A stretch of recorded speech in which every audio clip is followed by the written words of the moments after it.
History playing doesn't get any better than this. A's baseball is coming up next, and don't you forget, we'll talk to you after the ball game.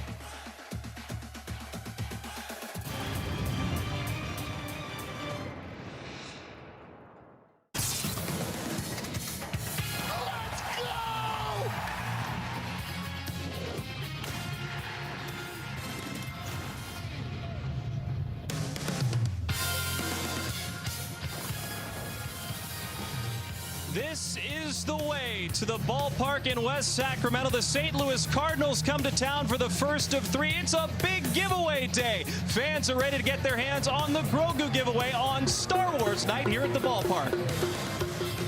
Hello again, everybody.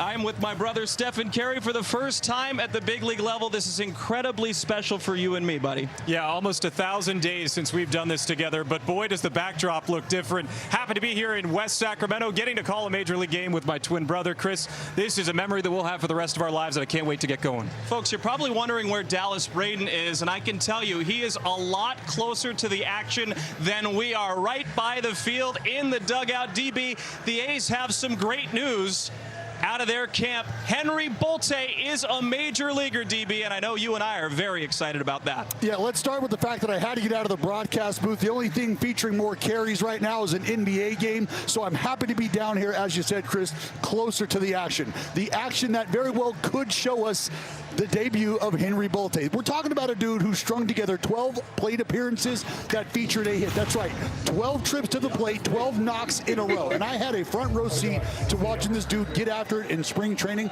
I'm not sure there was many more guys that were hitting the ball as hard and as far consistently, and he quite literally has swung his way to the show. This guy comes with a absolutely incredible skill set. We're talking 5+ tools, the intangibles in terms of having a baseball IQ. This dude is ready to make an impact, and I can't wait to watch it unfold. Stefan, on the other side, the St. Louis Cardinals, one of the most exciting young teams in baseball. They will prove to be a tough test against these A's. Yeah, you put it well, Chris. 9-4 against teams above 500. I don't think anybody expected that, even the most faithful of the St. Louis Cardinals fans. They're a gritty, scrappy ball club, and they're looking to improve on what's already been a great California road trip this week. Well, the series starts now. It's Star Wars night at the ballpark in West Sacramento. We have so much fun ahead.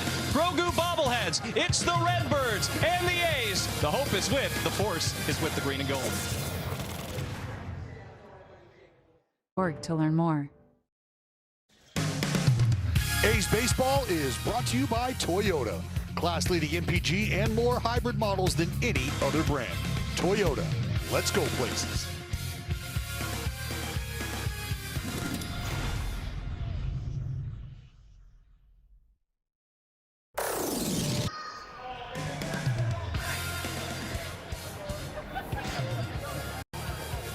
Well, as Dallas says, we're in a galaxy not so far away. It is Star Wars night at the ballpark. Fans are getting their hands on the Grogu giveaway, and it is another capacity crowd as the Redbirds of St. Louis enter the ballpark. Game time weather tonight is brought to you by Santa Cruz Beach Boardwalk.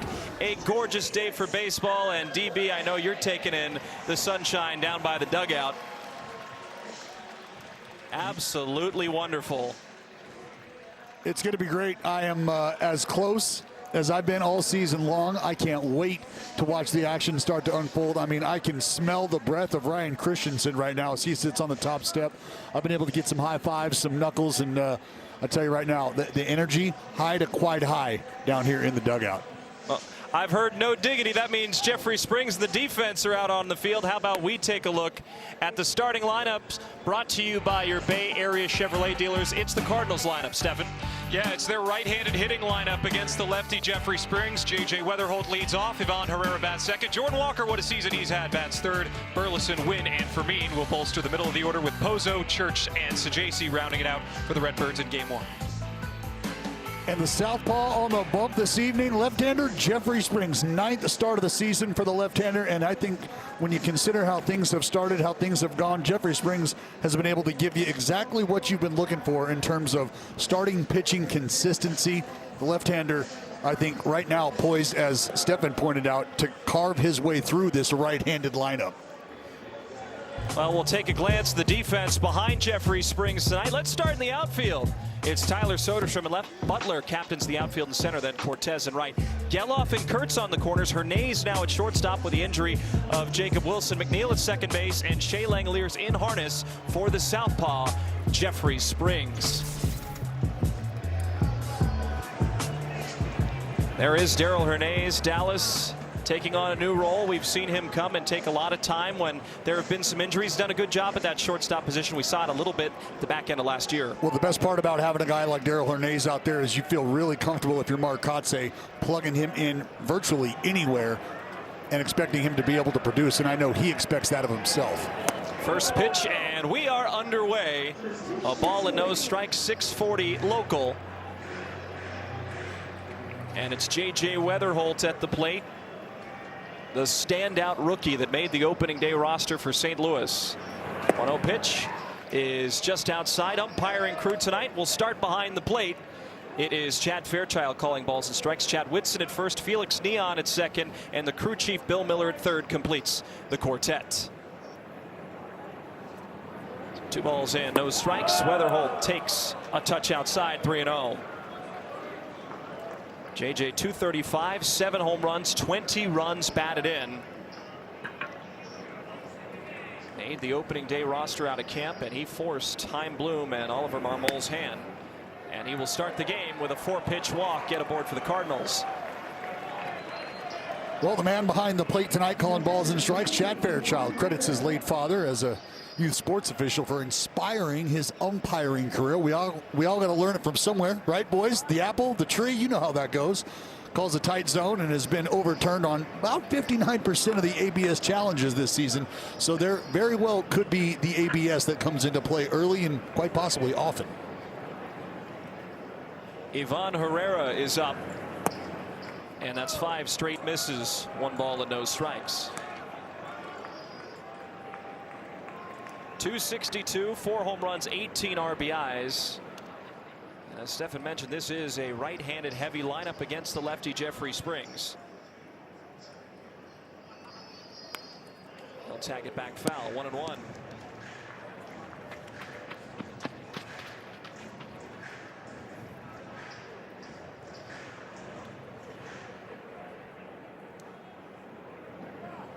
Kurtz will hold on the speedy Weatherholt. St. Louis coming off of a 2-2 road series in San Diego. Now Springs will throw over to first.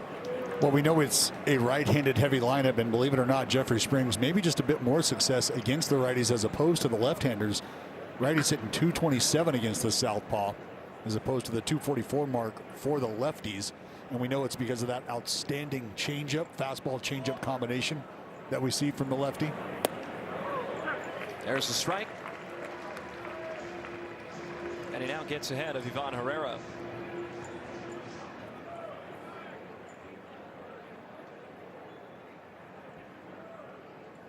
Springs from the stretch, and his 1-2 pitch in the dirt blocked by Langoliers.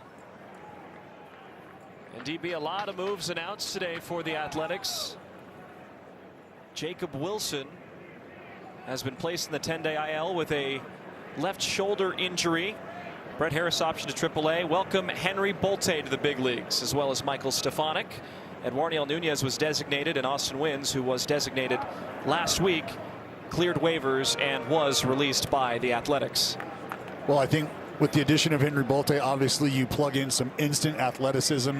We highlighted it. The young man has quite simply swung his way to the big leagues. And when you're able to add a guy like Stefanik to the mix as well, a utilitarian, a guy who's going to be able to serve multiple roles. Weatherholt's going to break for second. Herrera drives it into right center. A perfect hit and run, and the Cardinals have him on the corners with nobody out. Well, you said it. Perfect hit and run. You put the game in motion, you just try to make contact, and I think what you saw here from Herrera was him just take advantage of a changeup elevated. And with the right side vacated, it's a pretty simple approach at the plate. You're just trying to put him play the other way. Executed to perfection. Well, Stephen, Jordan Walker has had a phenomenal start to his season. From last year to this year, it looks like a completely different player. Yeah, he's been the everyday cleanup hitter for the Cardinals. Now bumps up to the third spot against the lefty, trying to generate a little bit of offense in the first inning. You see the opportunity here for Walker, and he's capitalized more often than not. 299, 11 home runs, and 29 runs batted in. You had a great stat on Walker in the home run total, because this is a guy that they expect to be a big power hitter for years to come. And he'll stroke this into left center field. That will drop down for a hit. And Weatherholt comes in to score. Walker drives home the first St. Louis run, and they are on the board early, 1-0. Well, it looks like the Cardinals right now just doing a good job of taking advantage of some pitches that unfortunately have been hittable. This one, not a terrible pitch at all by Jeffrey Springs, but we're highlighting what Walker has been able to do, and I think a player kind of coming into the expectations that he arrived in the big leagues with. Able to go down and scoop a changeup up, but the Redbirds on the board. Here's a look at Oliver Marmol, 5th season at the helm for the St. Louis Cardinals. 30th RBI of the year for Jordan Walker. Now Alec Burleson, who won the Silver Slugger Award in the utility category last year. Stefan. Now transitioning to an everyday role at first base, and this is exactly how the Cardinals like to play. They can small ball you to death. J.J. Weatherholt just scored his 31st run of the year. That's the most among rookies in baseball. Get him on, get him over, get him in, and especially in this middle part of the order, this has been the most productive group for St. Louis. He will take down low. It's going to be an ABS challenge almost immediately. And of course, ABS is powered by T-Mobile. Well, this looked like low paint. Yep. Count is 1-1. Athletics have 2 remaining. They'll get their strike. And there are parallels from this A's team to this Cardinals team, Stefan. Both teams can hit. Yeah, they absolutely can, and the Cardinals have struggled as a team offensively in certain stretches this year, but hitting .250 against American League teams. This will be the 7th American League opponent they've played in 2026. A lot of interleague play for them, so they have been certainly exposed to teams from the other league in baseball. Burleson tied for 6th in all of baseball for multi-hit games. He already has 13 of them. And that backstop, Shea Langoliers, has quite a few multi-hit games himself. 2-1 pitch turned on foul, 2-2. For a guy like Burleson, Dallas, it's not unfamiliar to the A's to see a guy that probably started as more of a DH type, went to the outfield, now assuming the everyday first base role. We saw that for a second with Tyler Soderstrom last year. Well, I think anytime a guy shows up and is showing you what you want to see in terms of at bat and quality at bat, we talk about being able to swing your way into a lineup. But he will swing and miss there, Dallas. First out for Jeffrey Springs, and a big out at that. Just not able to hang in there on a slider. See Springs just sweeping it away, and you can see the tail end of Burleson just bail. Not able to keep the bat in the zone long enough. He just ran out of baseball bat. Now it's Mason Wynn, the number 5 hitter.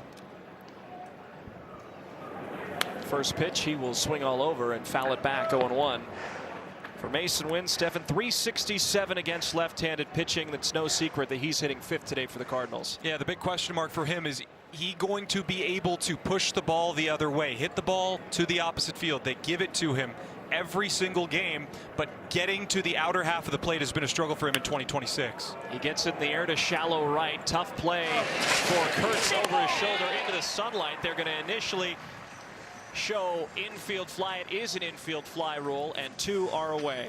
And to the point, trying to move the ball the other way, just looks like he's under the baseball from my perspective. And Kurtzy, I think we have seen a guy get as comfortable as quickly as possible over there with the ball flight.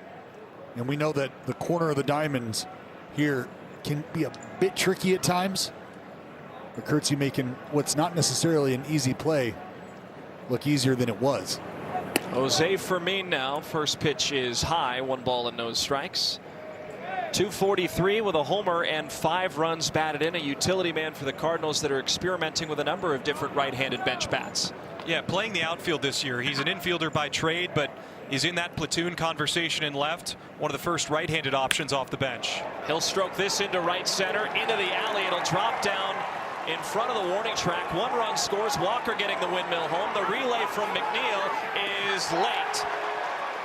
And the Cardinals have tallied 2 more runs to their cause in the top of the first and lead 3-0 immediately. Well, we saw it with Jordan Walker, who did a nice job of going down and getting a pitch. And here I think it's just about Fermin staying on a fastball the other way and driving it up that right center alley. And with 2 outs, Warner over here at third for the Redbirds got that windmill cranking.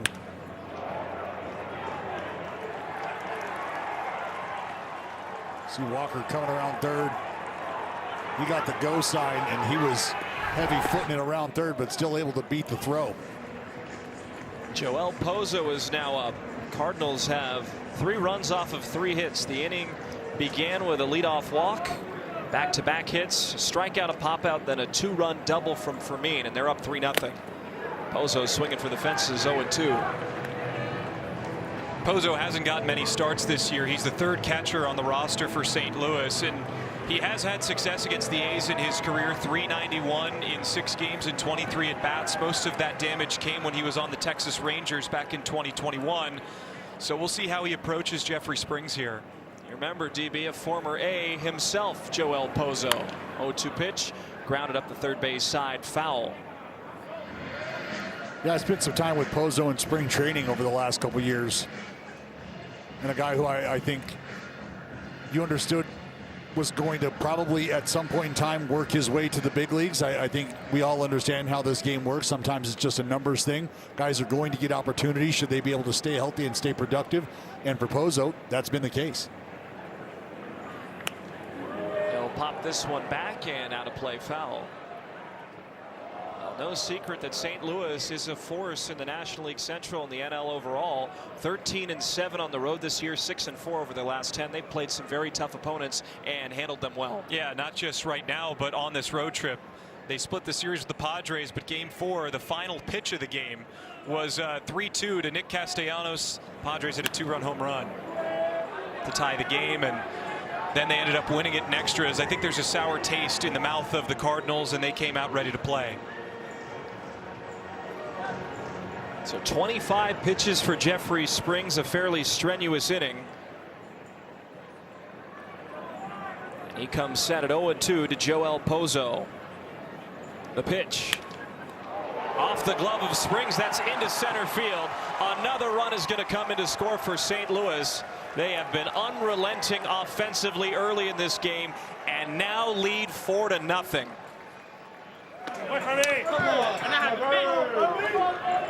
Well, we're going to show you a couple different angles here as Scott Emerson works his way out to the mound. First angle head on, and you can see Pozo with the side, or with his backside, excuse me, just bailed out. But from the side here, you'll see just how far out in front he is. But what do we know about hitting? If you keep your hands back, you give yourself a fighting chance to get to baseballs, and that's exactly what Pozo did this meeting on the mound. Now brought to you by the injury attorneys of Ashton and Price. And I think right now what we have seen from the St. Louis Cardinals is them just give themselves exactly what you saw from Pozo, and that's a fighting chance in these at-bats. They've expanded the zone. They've been able to get to some soft stuff. They've hit a fastball up and out, up into the right center alley. They're just taking advantage. You remember last year, Stephen, Jeffrey Springs in his start on September the 3rd of 2025 Busch Stadium, 6 innings, a quality start, 2 earned runs, a walk and 4 strikeouts. Well, Cardinals have added 2 more to that total with a 4-run first inning. And it's Nathan Church taking outside.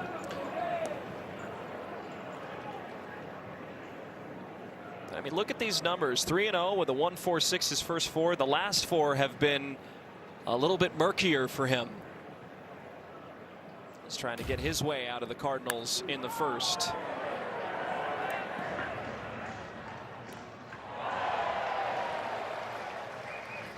So 28 pitches for Jeffrey Springs. That series in St. Louis from September 1st to September 3rd. The Cardinals took 2 of 3 from the Athletics.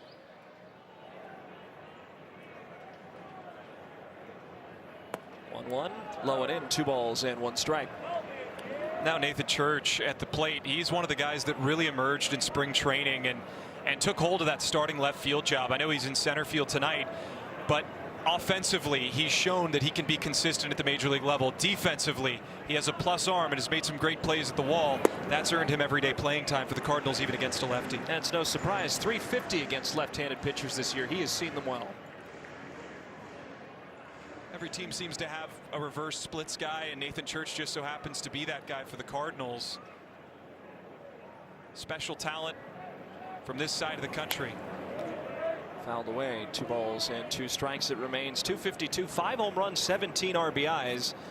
Springs now at 31 pitches. Dallas, where does he go here at 2-2? Well, 2-2. I think you saw early in the at bat he kind of check at a slider, which means he might have been sitting fastball. You have an opportunity to spin one again. We know Springs is not afraid to go left on left change either. Breaking ball, that's hit in the air to center. Coming in is Butler in the sunlight. He will make the catch. The Cardinals score 4 runs off of 4 hits. A's bats when we come back. 4-0 Cardinals, bottom of the first. Let's take a look at the A's starting lineup, brought to you by your Bay Area Chevrolet dealers. Well, it's Nick Kurtz leading off, then Langeliers and Soderstrom. Brett Rooker to clean up with Cortez, Geloff, Butler, Hernandez, and McNeil to follow here against the Cardinals.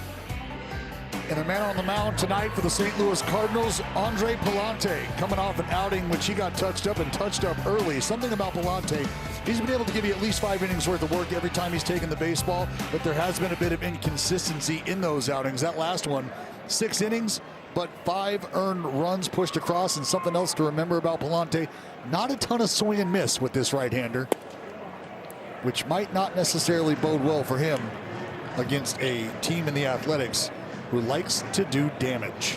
Kurtz went 8 for 24 on the road trip, 2 doubles, a triple, 4 runs batted in. Seeing the ball well. And it's outside, 2 balls and no strikes. And he's also drawn a lot of walks, Dallas. Think about that active on-base streak has been a model of consistency in the top of the order, whether it's leading off, batting second or third. He's done it all for the A's so far this year. Look, there's a lot of responsibility that comes along with hitting at the top of a big league lineup, hitting in what I like to call the meat and potatoes portion of the order, where a lot of the damage you expect to be done. But that's why he and Shea Langeliers, the man on your screen right now, have done such a good job of kind of flip-flopping and passing the baton, is because of their power presence, the threat that they represent early in a ball game for a starting pitcher to have to consider. Because the last thing you want to do is face either one of these fellas with anybody on base. 3-1 pitch. Threw his hips at it, draws a walk. Let's take a look at the Cardinals defense tonight. Jose Fermin will play left field. Nathan Church at center. Jordan Walker in right. A lot of righties on the infield. Sajasi and Burleson on the corners. Wynn and Weatherhold up the middle. Ivan Herrera catching tonight for Andre Pallante. 35 straight for Kurtz. It's becoming routine, Dallas. He's just an on-base machine. And now Langeliers is up. And on the first pitch, spins it back foul, 0-1.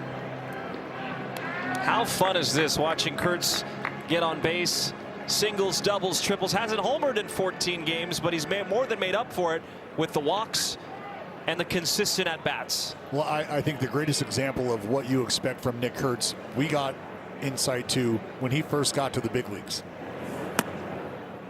And I will always remind folks of just how well he adjusted and how quickly he adjusted, even while experiencing a lack of some of the power that you all expected, that we all expected, frankly. But what showed up immediately and instantly was a combination of the plate discipline and his ability to spray the baseball. And you're watching the plate discipline just really graduate to another level. Oh, Shea was all over that. But this is what I'm talking about. Kurtzy with 35 straight ball games having reached base safely. And this is a list of the longest streaks in the 21st century. And I had an opportunity to play with each and every one of those fellas on that list outside of Kurtzy.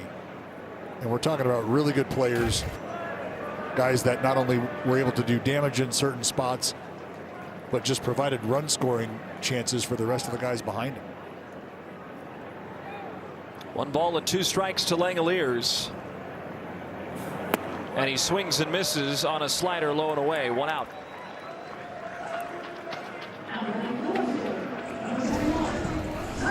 Well, you see where this pitch starts, and that starts on the outer third and then just works its way down and away just out of the reach of Langoliers. And that's what you're going to get with Palante, a steady diet of sinker slider combination against the right-handers. Here's Soderstrom, little cue shot. Herrera, the catcher, gathers, throws to first. Advancing to second is Kurtz, but 2 are away for Brent Rooker. Herrera's still navigating the position of catcher. He was a DH most of the year last year. He's made huge strides. A lot of work in the offseason has gone into him improving that defense because, as you know, when you have a bat like his in the lineup, you have to find a position for him. His just happens to be catcher. That's a nice play to retire Soderstrom. So Brent Rooker is up, 189, 5 home runs, 18 runs batted in, and he is greeted with a high knuckle curve, and there's going to be an ABS challenge here.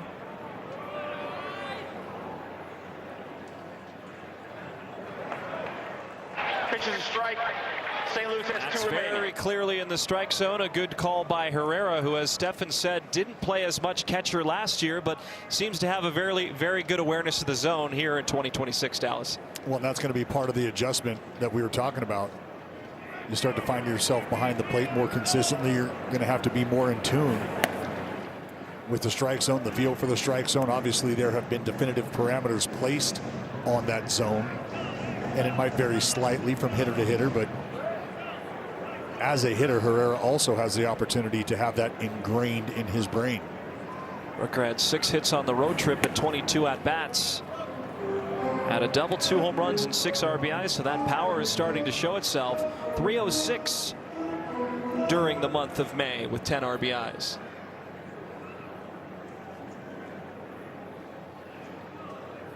Kurtz on second, Palante from the stretch. Rooker takes. And he did not go around, says Chad Whitson. We take a peek from the side here. See Rook with that slight little toe tap, able to hit the brakes just in time.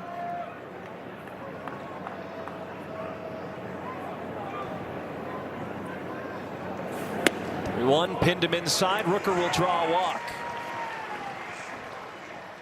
Well, time now for StatCast, powered by Google Cloud. We're going to take a look at the way Rooker's been sprayed at last 6 ball games for Rook. A few singles, a double, a couple long balls. 6 runs driven in for the man in the cleanup spot tonight. And that's why when you have a guy like Nick Kurtz and Langoliers at the top of the lineup, both of those fellas, not only the power and patience that we talk a lot about, but a guy like Brent Rooker, who's shown that he can spray the ball around as well. You feel good about your chances of getting on the board early, getting on the board often, not to mention what we have seen from Cortez this season. I mean, look at those numbers. 355, 4 home runs, 15 RBIs. He's batting .360 with runners in scoring position, .394 with 2 outs. He finds himself in that exact scenario now, and he strikes one on a hop to Mason Wynn. Here comes the gun to first, and that will retire the side. The A's strand 2 runners off a pair of walks, and the Cardinals lead 4-0 through 1. A's fans win the ultimate Vegas getaway at the end of every A's homestand during the 2026 season. Brought to you by Circa Resort and Casino. Well, the A's find themselves in the top of the 2nd inning, down 4-0, as 8 hitters came up to the plate, 4 runs off of 4 hits in the first, and it's Thomas Saggese, the former Texas Ranger farmhand, now with the Cardinals, who has struggled at the plate, was sent down to a AAA Memphis for a second. He's 0 for his last 27. Well, he actually didn't end up going to Memphis. We talked to him in the clubhouse prior to the game, and he said, we were rained out in Toledo, so I decided to hang out in St. Louis. Ramon Urias got injured, and Thomas was brought right back to St. Louis. So he didn't have to leave St. Louis, Missouri, and now he's right back with the Redbirds. 1-1 pitch, swung through and missed. 1-2. DB, if you had the choice between staying in St. Louis or Toledo, which one would you choose, buddy? Oh, well, you know, look, I haven't met a mud hen I'm not friends with, so I could probably find something to do in Toledo, but I think St. Louis, not a bad place to hang out. Ball and 2 strikes to Saggese. Was 0 for 6 on the road trip. in San Diego, where the Cardinals took the first 2 games. And I think, like you said, Stephen, they thought they could have and probably should have won all 4 games against a tough Padres team, as Springs has a much better start to the second, striking out Thomas Saggese. We kind of touching on the lack of ability to put the bat on the ball and anything really to show for it at all. Saggese 1 for 10 against left-handers coming into tonight's matchup, and you can make it 1 for 11 after his ticket just got punched by Springs. Here's Weatherholt, who shows bunt and pops it up over the screening. Foul on 1. And this player, Stefan, is immensely special. 2024 7th overall pick in the first round out of West Virginia. This Cardinals club has extremely high hopes for Weatherholt. Yeah, he's been the engine that has pushed this team forward. He gets on base, he gets moved over, he scores a lot of runs, and he controls the strike zone. That's been the biggest calling card for J.J. Weatherholt, especially at the beginning of his major league career. Pitchers wouldn't throw it in the zone, he wouldn't chase. Now they're forced to throw him strikes, and he's started to have the hit tool come to life a little bit more. Was a shortstop in college in West Virginia, but has transitioned very smoothly over to second base, opposite of Mason Wynn. Now 2-1. And that second career plate appearance, am I right? That second career plate appearance, first big league hit, it was a homer to dead center. Yeah, to Freeze's lawn, as they call it at Busch Stadium. We all remember the big home run hit in the 2011 World Series. Well, JJ found the turf out there. So now 2 balls and 2 strikes. That 2024 draft had a lot of good players. Weatherholt at the plate, and then 1 reigning Rookie of the Year at first base for the A's. And you see the Redbird faithful making their presence known in West Sac. 2-2, a swing and a miss. Back-to-back strikeouts for Springs. Elevates the slider and gets a good result. Well, a very different start here to this second inning than what we saw in the first inning for the left-hander. And I think Jeffrey Springs he continues to get the results we've seen here in these first 2 at-bats. He'll continue to dial in that slider. Still not his best pitch right there, but able to get the young fella to swing and miss. Ivan Herrera, who singled and later scored the second of 4 runs in the first inning, is up and taking a strike 0-1. Well, the A's have been known to score runs in bunches, the Cardinals as well. These teams have now seemingly met their respective matches. Well, the key is going to be slowing down this top of the order for the Cardinals. That's the most productive part of the order for St. Louis. And I know that sounds elementary. I think a lot of teams will put their best hitters at the top of the order. But the Cardinals have just found a way to grind out at bats, get on base, and really cause problems for the opposing pitchers, especially early in the game. And Dallas for Springs 1-2 has commanded the counts against Saggese, Weatherholt, now Herrera. It seems like he has a little bit more confidence now here in the second on how to address these Cardinals hitters. You're seeing just a bit better rhythm right now from the left-hander. 1-2 pitch, and that's lined into center. The inning will extend further for Jordan Walker. And to the point I made about the Weatherholt at bat, that slider still maybe not quite finishing the way he would like. He got away with one that was elevated to Weatherholt, who swung and missed through it, but Herrera able to put enough bat on it that it finds some grass. So Jordan Walker, who had an RBI single to open up the scoring, is up again, Stefan. Again, a great year he's having. Yeah, hit a home run to the 3rd deck of the Western Metal Supply Co. building in San Diego in Game 4. That was his 11th home run of the year. His past 2 seasons, in 2024 and 2025, he had 11 home runs total. He's done it in 39 games with the Cardinals here in 26, and starting to become that middle of the order presence that they need him to be. I mean, remember back in 2022 when we were watching him in the minor leagues, this guy was the it boy for the Cardinals. He was going to be the face of the franchise. And he's turning himself back into that player again. 11 home runs on the season. That's tied for 3rd in the National League. He now has 30 RBIs, and he will call time.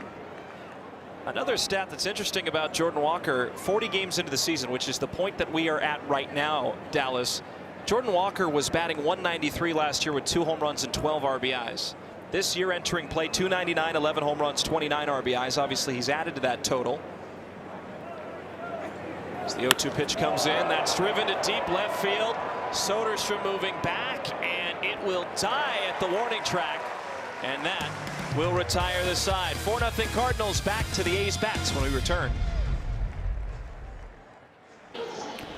Welcome back. Time now for Wire Cam, brought to you by our good folks over at Defy. Obviously, you see where I'm at tonight. A front row seat, the best ticket in the house.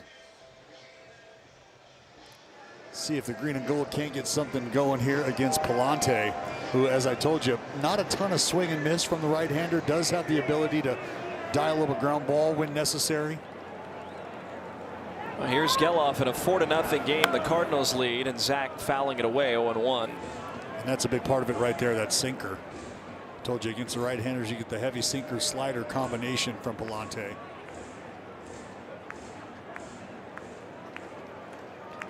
Geloff on a 9-game hitting streak, had 7 hits on the road trip in Philadelphia and Baltimore. 0-1. He'll swing and miss at a slider. 0-2. Geloff was a player that we saw in the minor league, Stefan, in our first career game, had 2 homers, including a grand slam. It's pretty incredible how it goes full circle, Chris, and good to see Zach back up here and doing what we saw him doing all those years ago, especially offensively. But the defensive versatility has been a lot of fun to watch too. Well, he'll watch strike 3 pass him on a knuckle curve. He is frozen for the first out in the bottom of the second. Well, in a pretty simple sequence here for Palante. First pitch, sinker, got the foul ball, got the check at the slider for the 0-2, and now this big overhand curveball. Geloff unable to get a swing off. Here's Lawrence Butler. He'll swing on the first pitch, fouling it off. Heads up, Dallas. I know you ducked there for a second. Yeah, I can see you. I'm locked. I'm ready to roll. I am ready to roll. Trust me, there's a reason why I brought this glove. Self-defense, very necessary. Strike 2. Do you have to get a catcher's mitt like that for a left-hander, custom made? Oh yeah, oh yeah. I mean, we're talking snake skin, gator skin, elephant print. Shout out the boys over at 44 Pro. 0-2 pitch, curveball. I mean, this bad boy is, it's about as big league as it gets. You know, a little modesty would be nice every once in a while, Dallas. Just a little bit. I mean, look at this thing. The 5-1 in the middle. 1-2 pitch in the dirt, 2-2. Well, you've thrown a perfect game. The real question is, do you think that glove is worthy of catching one? Oh, absolutely. I mean, this right here, this ratchets up your ability to just feel like a big leaguer by at least 50%. And it's totally subtle, too. 2-2 to Butler. He will chop it to short. Win on 3 hops. Loads up, throws to first, and 2 are away. Now let's hear a word from Jack in the Box. Get my new Smash Jack Sliders Munchie Meal for a chance to win $75,000. Welcome to Jack in the Box. 2 quick outs for Palante in a 4-0 game, and Darryl Hernandez is up. He is probably going to get a little bit more consistent run at shortstop, with Jacob Wilson suffering from left shoulder subluxation. Tell you boys, I hear that and my shoulder starts to hurt. So, I mean, it happens to me probably twice a month, so I know exactly how that feels. But I think with all the work that Jacob Wilson has put in the weight room during the offseason, he's going to be a lot closer to bouncing back than I think some. There's Jay Willie.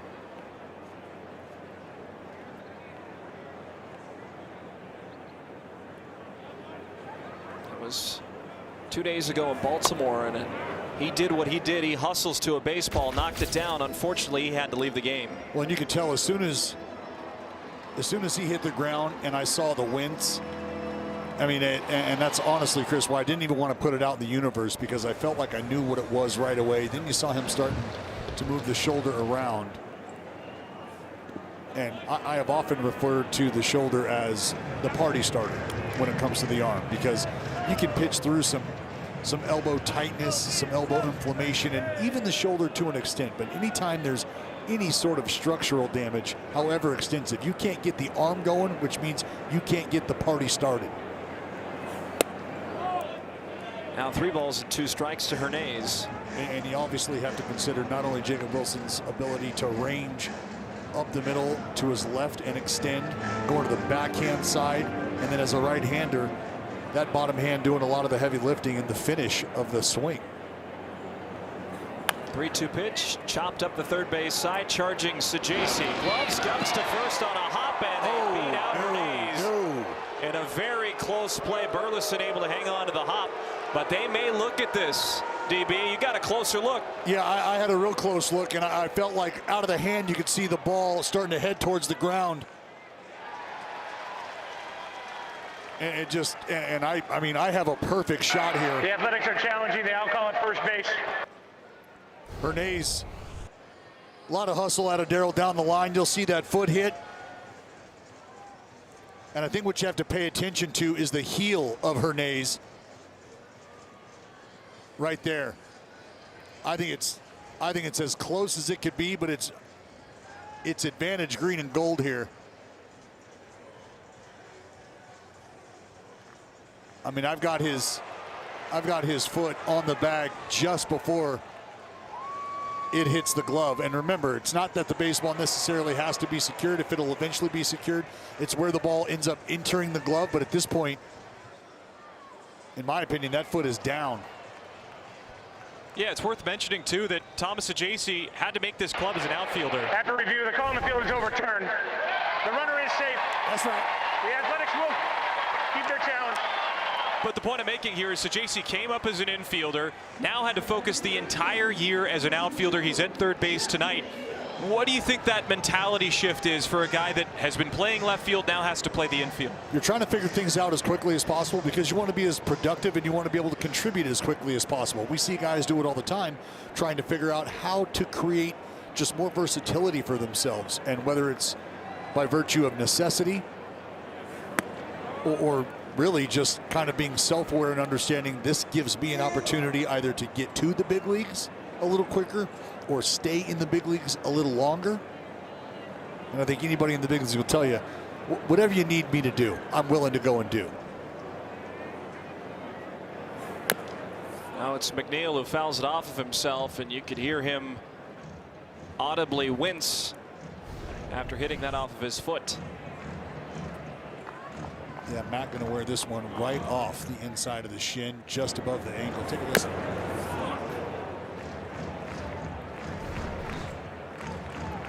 I mean, that says it all.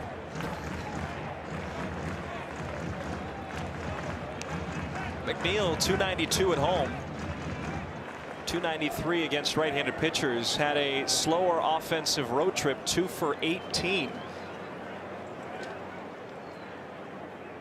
Burleson holds on Hernandez, who got the first hit of the game for the A's. From the stretch, 1-1. That's laced into left, a base hit.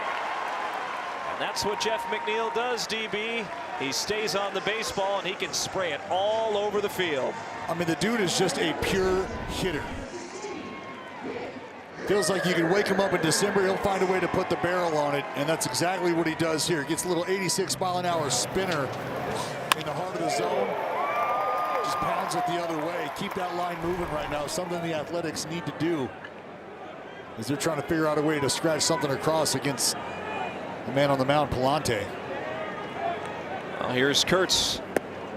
Takes outside. Talk about beautiful lineup construction, too. If you're Mark Kotze, you get two-out base runners, and your leadoff man that's usually a contact hitter, well, not this case in Nick Kurtz, he can make it a one-run game with one swing. Has not homered in his last 14 games. Maybe it's here and now against Palante.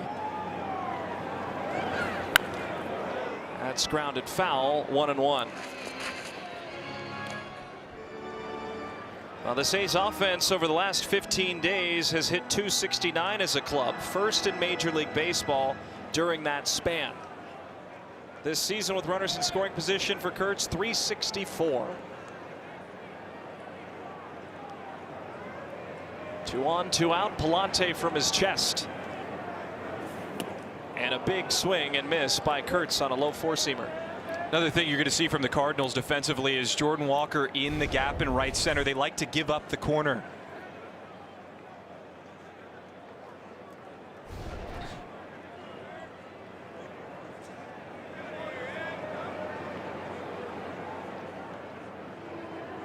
1 ball and 2 strikes to Kurtz.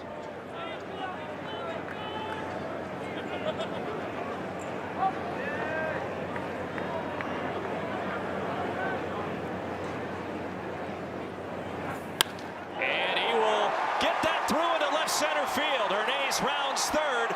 The throw comes to third, and the A's are on the board. An RBI single for Kurtz, his 21st of the year, and it's 4-1. The A's keep the line moving. Well, that's back-to-back ABs. You've just seen professional hitting on display. We just saw what Jeff McNeil did, pounded the ball the other way, and Nick Kurtz follows suit. The big bopper with a punch through that left side up towards that gap. Church able to cut it off, but Hernandez around with ease to put the green and gold on the board. Now we go to the scenario you were talking about with Kurtz. Now with one swing of the bat, Langeliers can tie the game. Swing and a miss, 0-1. And this is the example of being able to pass the baton that you want to see happen. I mean, there's no way you want to deal with either Kurtz or Langeliers with guys on base, and now you've got 2 pressure-packed at-bats back-to-back. Spins a knuckle curve away, 1-1. Well, Langeliers is a .370 hitter with 2 outs, .367 at home. And he has McNeil at second and Kurtz at first after Kurtz drove home the first A's run. Look at that. One of the good guys. Do you know what they're called, Dallas? Yeah, that's a Jedi for sure. Nailed that. You're welcome.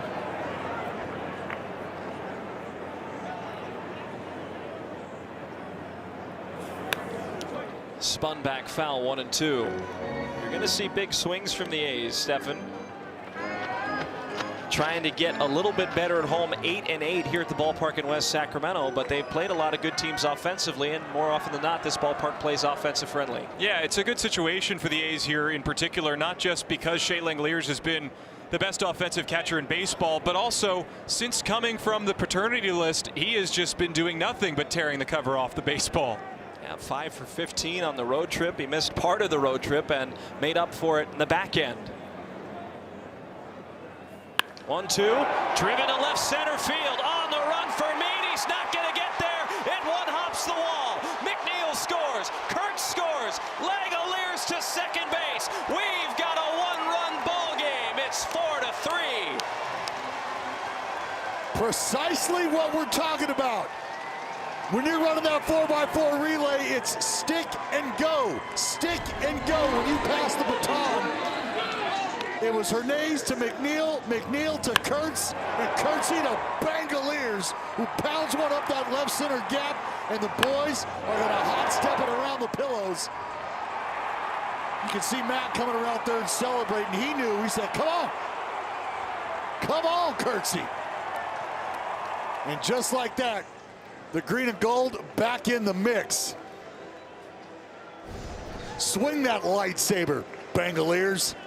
This meeting on the mound is brought to you by the injury attorneys of Ashton and Price. Pitching coach Dusty Blake talking to Andre Palante here, Stefan. This is something the Cardinals have seen early in games. Yeah, the pitches have piled up for Palante, not just in this inning, but in different stretches. We mentioned his last start gave up a 4-run inning in the first. Now he's given up 3 here in the second, and it's a 1-run ball game. The A's have the advantage, not just because they play here every game, but you have the composure to understand that 4 runs is not safe at Sutter Health Park. They went to work in the second and now have a chance to tie it or more with Soderstrom at the plate. And to add to that, DB, you have Shea Langeliers swinging the bat as well as he has. .429 over his last 12 games, 3 home runs, an OPS almost at 1,200, and he passes the baton to another slugger, Tyler Soderstrom.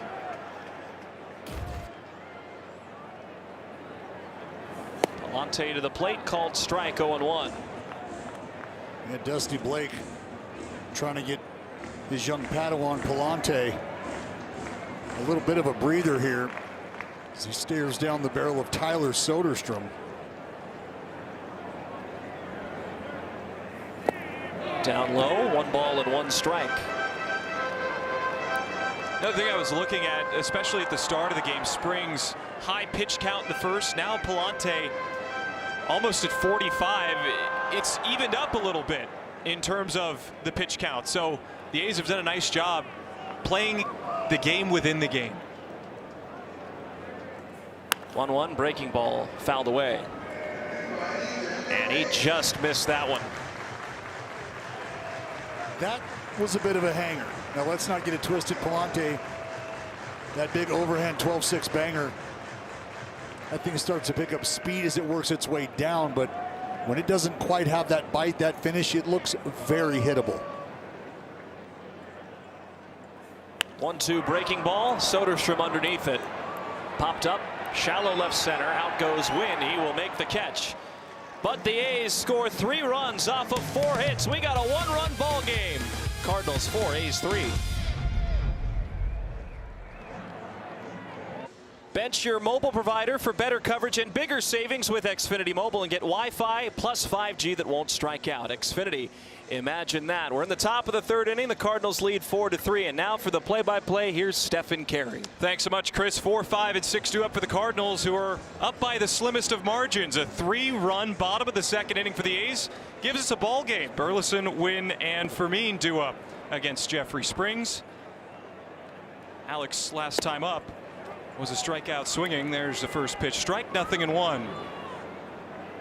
Now we've seen these two teams basically mirror each other in the 1st and 2nd innings. We got a battle here early on. Burley's a very patient hitter for St. Louis. Arguably the most consistent bat in this order. You mentioned Silver Slugger last year out of the utility role as the 0-2 pitch comes home.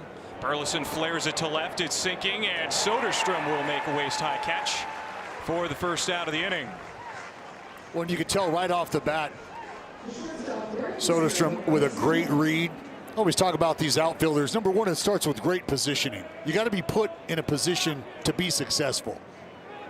Something that Ryan Christensen does a fantastic job of. But from there, you've got to be able to read balls off the bat. You got to be confident in the first step, committing to the baseball. Something we see each and every one of these outfielders do. Mason Wynn will dig in from the right side. Dallas, the age-old rumor is that the hardest baseball to catch is the one that's hit right at you. Is that the case? No doubt. And that's why I think a lot of guys feel like they get freed up when they get placed in center field, because that hard hit ball right at you is going to be the toughest ball to judge, whether it's the first step in, the drop step back. You talk about tucking the head and running. You know, there's a couple different tricks that you can employ, I think, that help you, give you just a bit of an advantage. And the idea is if that ball off the bat creeps up above the bill of your hat, feel free as a defender to turn and run to the spot. Now, if that ball never really gets above the bill of your hat, there's a chance it has. 0-2 bullet ripped into center. That almost took Springs' head off. Mason Wynn with a 1-out single will be aboard in front of Jose Fermin. There's a chance, and you're right, that was an absolute bullet. But back to the point about what to do right there. That ball starts to creep up and over the bill of your hat. Feel free to go for your spot. That ball just kind of not quite up and over the bill of the hat. I was talking about maybe there's some top spin to that baseball, so you're probably a little more confident in being able to take that first step inward, or at least just kind of hold your ground and adjust accordingly, because we've seen balls off the bat of these guys, especially guys like Kurtz, Langoliers, the dudes who just absolutely barrel baseballs consistently. That thing starts to knuckle on you, and you could look awfully foolish out there as a big leaguer. Soderstrom, not unlike Jose Fermin, he's playing a position that he didn't come up through the minor leagues playing. Really, he was a catcher, a first baseman, now in left field, and has done a really nice job defensively of learning the position. And Fermin, a 2 RBI double to the right center field alley. That put the Cardinals up 3. They added one more thanks to Pozo on deck, but so far it's been a pretty balanced game offensively and with the pitchers. 1-1 from Springs, and Fermin jackknifes out of the way of that. Might have sold it. It's a 2-1 count. You're going to see a lot of that changeup, and Dallas and I talk about it on the air all the time. It's just the great equalizer against the right-hand hitter. Jeffrey Springs has a very good changeup when it's on. We saw that his last start where he struck out 4 against a tough Philadelphia team. Springs will take a peek at Mason Wynn. Has not been running a whole lot this season for St. Louis, but obviously very aware of the change in this game after the bottom of the second, where the A's scored 3. Now a 1-run game. Looking for a shutdown inning in the top of the third. Well, to that point, 30 stolen bases for this St. Louis club, tied for 13th in baseball, just 3 against left-handers.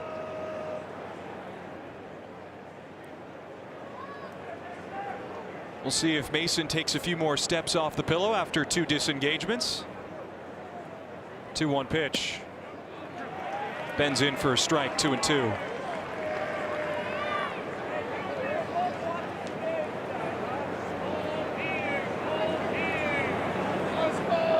Springs with 3 strikeouts so far tonight. A 4th would be big here against Fermin. And it's popped up. Shallow left center. Butler calls off Soderstrom, who then settles underneath to make the catch. Looked like a little bit of confusion out there in the alley. At the last second, Tyler makes the catch, Dallas. They've been working on their communication. It's been kind of a shifting of the outfield. Butler now in center, typically in right. You've had Geloff over there, but Soderstrom has really commanded that left field position. And that's why the takeaway message is communication ultimately. And I think if you can rely on communication, you give yourself, again, a fighting chance to play good defense. And that's why you prioritize communication.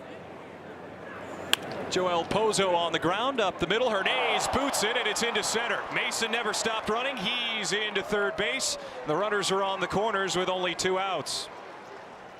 Well, and a heads-up job on the base path there by Mason Wynn, to your point. Just never really slowed down. You made the good read as soon as that ball ended up kicking off the heel of Hernandez here. I mean, that's just a great heads-up play on the bases by Mason Wynn. Like Darryl may have been just a half step early in terms of thinking about shuttling that ball over to second base to end the inning. Instead, Mason Wynn's going to find himself on third. The Cardinals first and third here with 2 outs. Nathan Church was retired on a fly out to center to end the first inning. Now there are runners on the corners with 2 away, and the first pitch is up and out, 1-0. That's just the 9th error this season by the A's, who have been stellar defensively. Fewest errors in the majors. Well, again, that's a combination of what we've seen unfold from the outfield perspective as well as the infielders. These boys can play catch out there. As you saw, the fewest errors in baseball, and that gives a ton of confidence to the guys on the mound to be able to fill up the strike zone, pitch to contact. You know those outs are just waiting out there. So now Church ahead with a 2-0 count. What does Springs have for him here? The pitch is served back toward us, 2-1. And for Nathan Church, remember, 350 against left-handed pitching entering play. I mean, he's no joke at the plate. He's really established himself as a starting player for this Cardinals team that is having some flexibility in the outfield. 63 pitches now for Jeffrey Springs. Both he and Palante have labored each of the last 2 innings, and Church swings and misses on a neck-high fastball.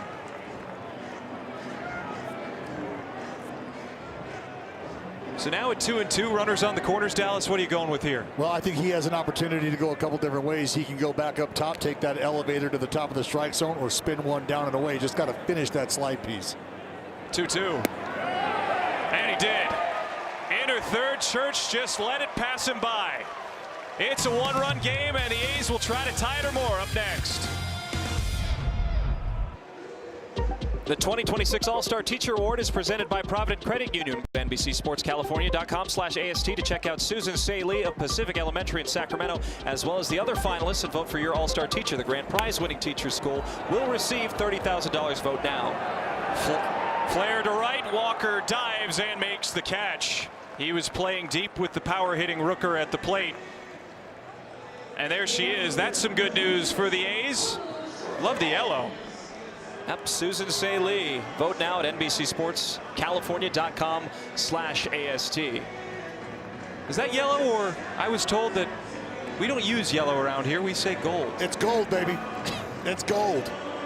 Learn about it. So Carlos Cortez, who grounded out to short to end the first, is up for a second time. The A's down by just a run. Palante had an early cushion to start this game. It's all but vanished. And that's what the A's offense can do, Stefan, is they can beat you in an inning, and a lot of 2-out hits. They are good at that, especially this man at the plate. The 0-1 from Palante is away. Ball and a strike. Cortez, another example of the great scouting work done by the A's. Player that somewhat forgotten by the Mets organization, and look at what he's been able to do in his big league career. He is talked about everywhere, every city we go.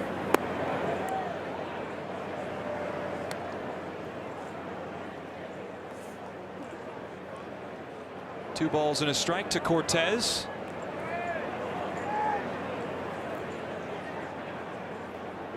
Wind blowing the other way. He drives it the other way down the left field line. Did he keep it fair? No, it's just foul. Just barely missed. So if you haven't seen enough carries, well, I don't know what to tell you. There's the Silver Fox, Chip Carey, the patriarch of our family, hairline and all. Yeah, Dallas can't see him from here, but Oh no, I can. Trust me. And like I said at the beginning of the broadcast, that's why I had to get out of there. The only place with more carries in NBA basketball game. 2-2 is low and outside. Good hold up by Cortez. what do you think the combined amount of hair gel is, Dallas? I don't know. I just want to know, did you guys all ride the same scooter over here? How'd that work? My daddy actually drove me to work today. 3-2 pitch is fouled off of Cortez. Really like the game of Carlos Cortez, his ability to hit to all fields, the clutch gene. And I mean, when you hit 355 in the big leagues, that's nothing to sneeze at. No, and I think something else that he's done well is see the ball from the opposite side of the platoon, and albeit a smaller sample size. 3-2 taken outside. The eagle-eyed Carlos Cortez walks to first with only one out. And the confidence in the decision making there. We talk so much about being confident in separating balls from strikes and establishing the strike zone. I mean, he knew out of the hand that that was a ball, was not going to offer, and was mentally halfway down to first. Right now, Chad Fairchild explaining to Palante, hey, you can go to your mouth, because as the wind starts to pick up here, you're going to want to try to create a little moisture. The wind can kind of dry things out. You can go to your mouth, but I'm going to need you to see you wipe the chest or wipe something before you go to the baseball. Cortez on first. The pitch to Geloff is taken for strike number one. 0-1. Something I'm interested in looking at here, Dallas. Palante has struggled to hold runners. How easy is it to tell if a guy doesn't take a peek over at first, or maybe doesn't have the best move? Well, you start to time him up as a base runner, and there's certain mechanisms you can use, certain ways to sort of track the timing, whether it's counting or just, I mean, in junior, this is something I picked up in junior college. We would kind of call a guy like a 3-letter, 4-letter look, meaning you can count U, C, later. Geloff on the ground to short. Wynn flips to second, over to first, and a 6-4-3 double play will erase the A's threat. Through 3, it's 4-3 Cardinals. Cardinals leading 4-3 as we enter the top of the 4th inning. Dallas has some more fun for you, though. JT Ginn joins him. That's right, JT Ginn, right-hander for the green and gold, going to join me and Ricky right now. JT, you get to take in the ball game from this perspective each and every night when you're not out there on the bump twirling gems. Initial thoughts on my setup down here? I like it. Coming down and hanging out with the boys a little bit. Right? Yeah. Getting in the mix. They could have got you a bigger desk, maybe. You know what? I'm a simple guy. Yeah. Simple man. Don't need much. We are elite adjusters, right? That's all you can do. Something I want to ask you about. Something you and I had a conversation in spring training, long before the first pitch of the season was thrown, and we were talking about the pitching staff and guys on the pitching staff wanting to get I can't right now. I'm staring at an elephant as I try to have a serious conversation with JT Kent. But we talked about the pitching staff and guys deserving some love, deserving of the attention that I think, and rightfully so, as you can see what I'm contending with, getting the attention. But you, my man, have garnered a lot of attention here lately, and I think it's because of the work we've seen you put in on the mound, not only on the mound, but I think in between starts as well. For you, what has been one of the biggest things that you've been able to adjust to from your early experience in the big leagues to now? Yeah, I think it's just trying to figure out ways to get better. And then going into the offseason, I knew I had some good stuff during the year, and I had some good outings, but I needed to add some stuff and make some adjustments in order to compete. And you just go out there, you learn from your teammates, learn from your coaches. But for me, the biggest thing was dialing in the changeup. We talked about that a lot, and adding some other pitches in there to the left-handers. Yeah, because I think what we saw with your last outing, and when we talk about trying to get deep into ball games, there's different ways you can go about it, whether it's early contact that helps kind of keep the pitch count in line, being able to garner a double play when you need to, make big pitches, get the big punch out when you need to, and it feels like that was kind of the combination of all those things that we saw come to a head. I mean, you got the deepest that we've had a starter get into a ball game, twirl 8 innings of magnificent baseball. What do you think was one of the big keys? Because this isn't something you get to do every day, which is sit here and watch a big league ball game and have a little dignity sesh here. But we talk about the punch outs, we talk about the ground balls, and that super sinker that you have not only has the swing and miss capability, but also that weak contact capability as well. Yeah, I think the biggest thing for me last game was just getting in the zone and competing with all 5 of my pitches in the zone and trying to get swings on all of them. I think anytime you can get ahead and work the count in your favor, it's going to be big for you, and you can make pitches to put them away, whether it be the swing and miss or it's weak contact.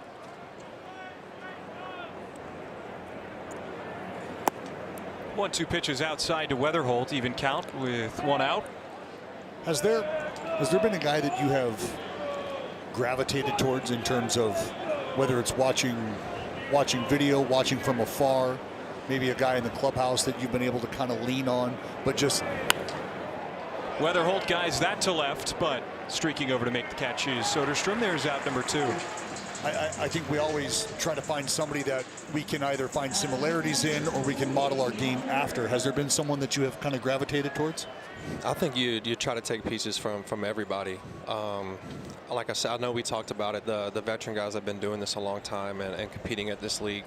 They're good at extending their outings and going deep into the games, and that's been the biggest key for me is watching how those guys do that, how they keep attacking the zone no matter what happens early in the game or in a particular at bat, is that they're themselves all the time, and they get back to what they do best, and they stick with it no matter what. And I think that's been the biggest thing I've learned from my teammates being around Sevi and Springs.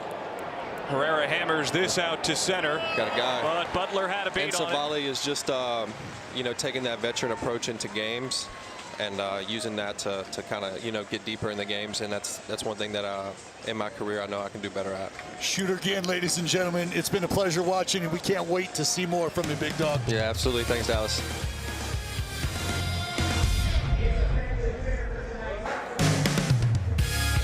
A's Baseball is brought to you by Law Tigers, Northern California's motorcycle lawyers at lawtigers.com.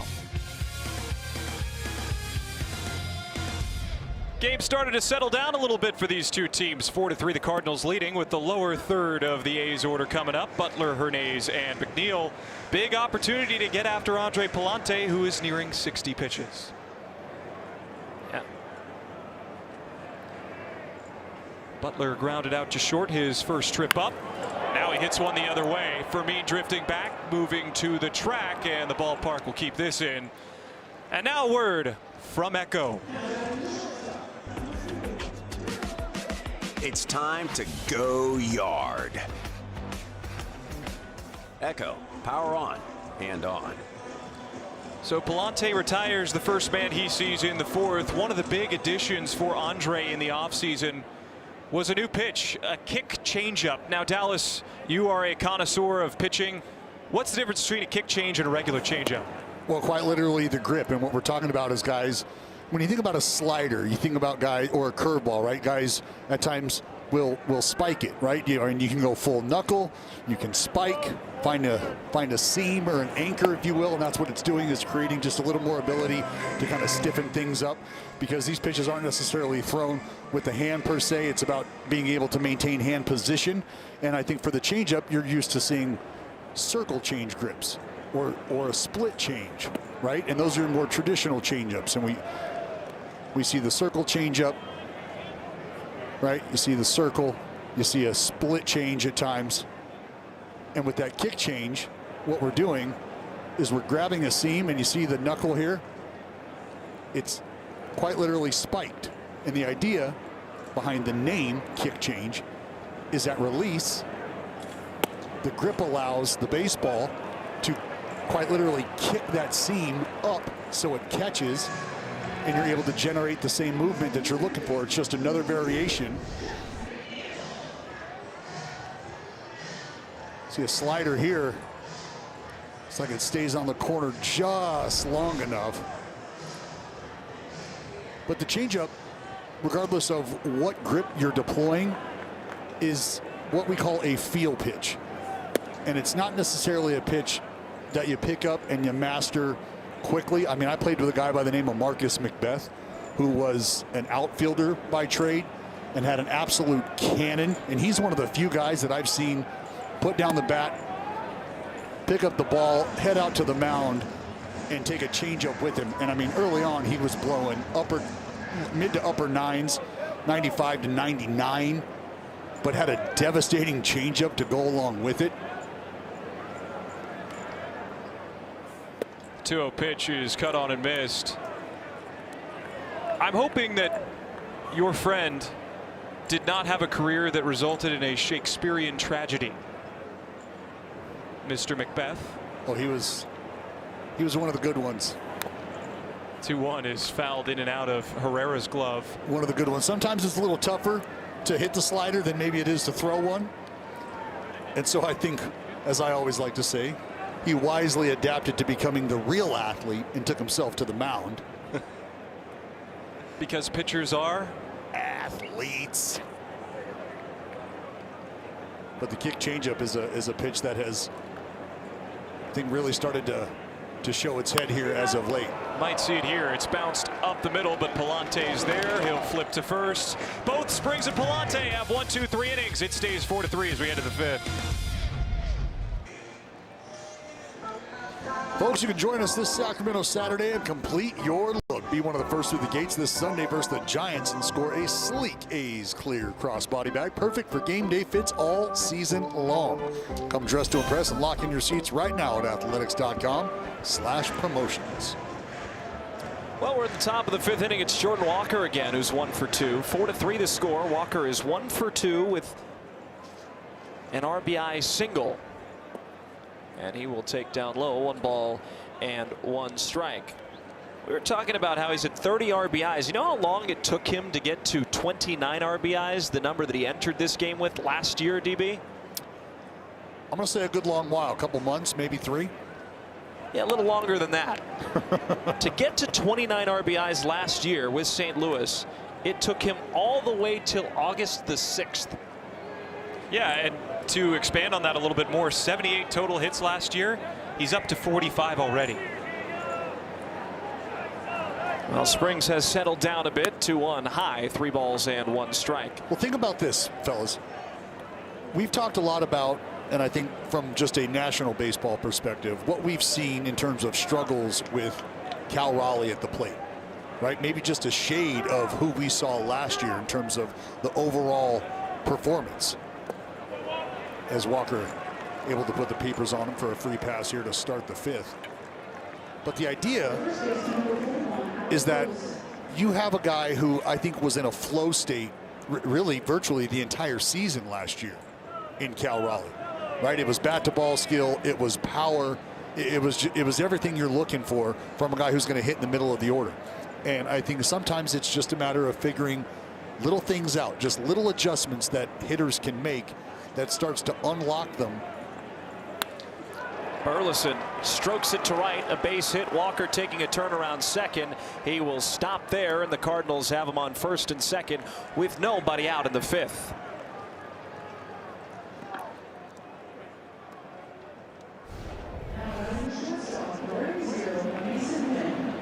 Well, Springs able to get the slider a little further down than we've seen in the earlier portion of this ball game, but Burleson with that pure hit tool just able to put bat to ball. Well, Stephen, you've seen this team a lot more than I have. Mason Wynn has the ability to lay down a bunt with 2 on and nobody out. Is that something that has happened a lot with him this year? Yeah, he had an unsuccessful sacrifice attempt in San Diego, actually, and he was really frustrated with himself. I think that might factor into this decision. Called strike to him, and with the lefty on the mound and the righty at the plate as well, as he has hit lefties. 367 entering play tonight. It's no surprise that he is swinging away. The key is, can he hit the ball the other way? That's been the big question for Wynn. He tries it there and spins it foul. It's probably the most talked about shortstop in St. Louis since Ozzie Smith, and just trying to get to that next level offensively, because we know defensively what Mason Wynn can do. Yeah, claimed his first gold glove at the shortstop position in the National League last year. 0-2 pitch. He eyes it low on a changeup, 1 ball and 2 strikes. What makes Mason Wynn defensively so strong? It's just his range and his arm. His arm is the great equalizer. He can wait back on the ball and throw it 101 miles an hour across the diamond, and that has come into play a number of different times, especially between him and Weatherholt turning double plays up the middle. 2 balls and 2 strikes. Now the A's have a great shortstop on their club as well. Has been spotless defensively basically since he took over as a starting shortstop last year on opening day, Jacob Wilson. But of course he is down on the 10-day IL. Hernay's taken over. 2-2 pitch fouled away. We'll turn the clocks back, Dallas. You watched a lot of Ozzie Smith, one of the greatest shortstops ever. Well, it was just a combination of so many different things. Athleticism, but I think top of the list is baseball IQ. Having an understanding of where to go with the ball, where to be from a defensive setup perspective. I mean, we all remember the incredible highlight play. Did he go? No. Ranging up the middle, ball kicks off a rock. He makes the, I mean, frankly, mid-air adjustment. Kind of like Wynn had to make the adjustment here. Lock it up. Able to hold off. Joel Kuhnel will begin to warm up as Springs is set to fire in his 90th pitch of the game. 3-2 in the air to left. Soderstrom in the alley will make the catch. 1 down.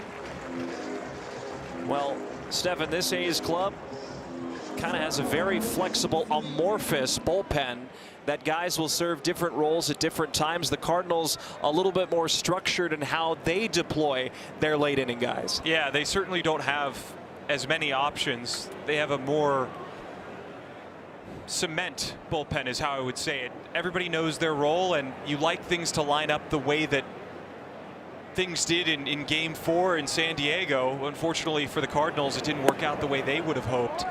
But for the A's, it's nice to just have that group that can really be malleable and wear a bunch of different hats. So Fermin takes the strike, 0-1. Springs has a pair of righties to face with Fermin and Pozo should he get out of the fifth.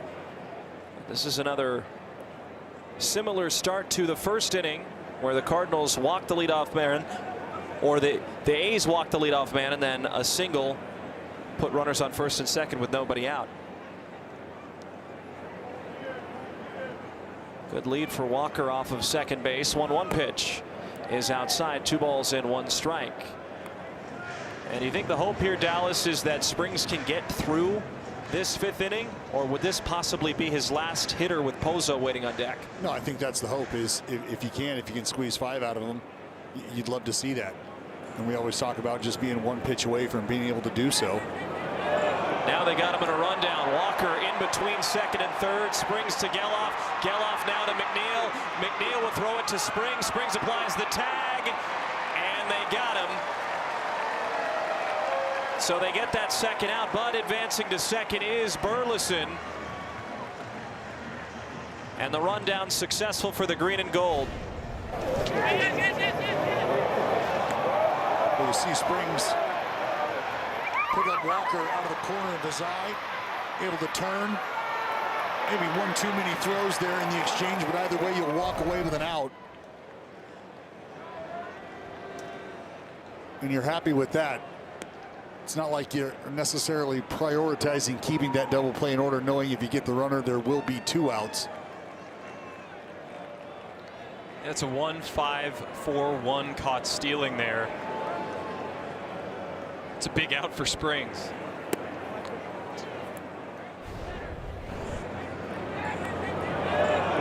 And great communication as well, because as soon as Springs lifts that leg, you can tell that he's coming to second base. But with a verbal cue from his teammate, able to quickly get the foot down and get the ball in the right place. 3-1 to Fermin. There's the changeup. It broke back in at the last second against the righty. 3-2. 95 pitches for Jeffrey Springs. Looking for his 6th strikeout.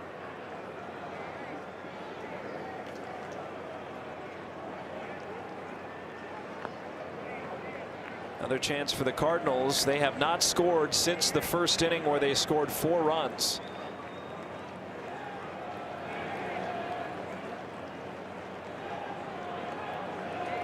The 3-2 payoff pitch.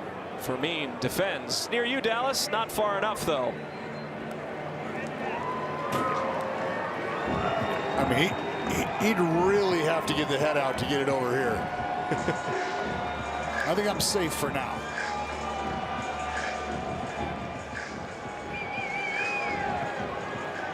So we'll do it again.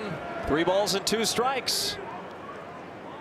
Springs' pitch is in the dirt. Fermin will walk. And here comes Joel Pozo, but maybe it's time for Mark Kotsay. It is. And Dallas, considering the pace that Kotsay is coming out of the dugout with, maybe he isn't going to go to the bullpen here. Well, no, we've seen Kotsay, and something that you like to see is the manager's hands in his sweatshirt, right? This meeting on the mound brought to you by the injury attorneys of Ashton and Price.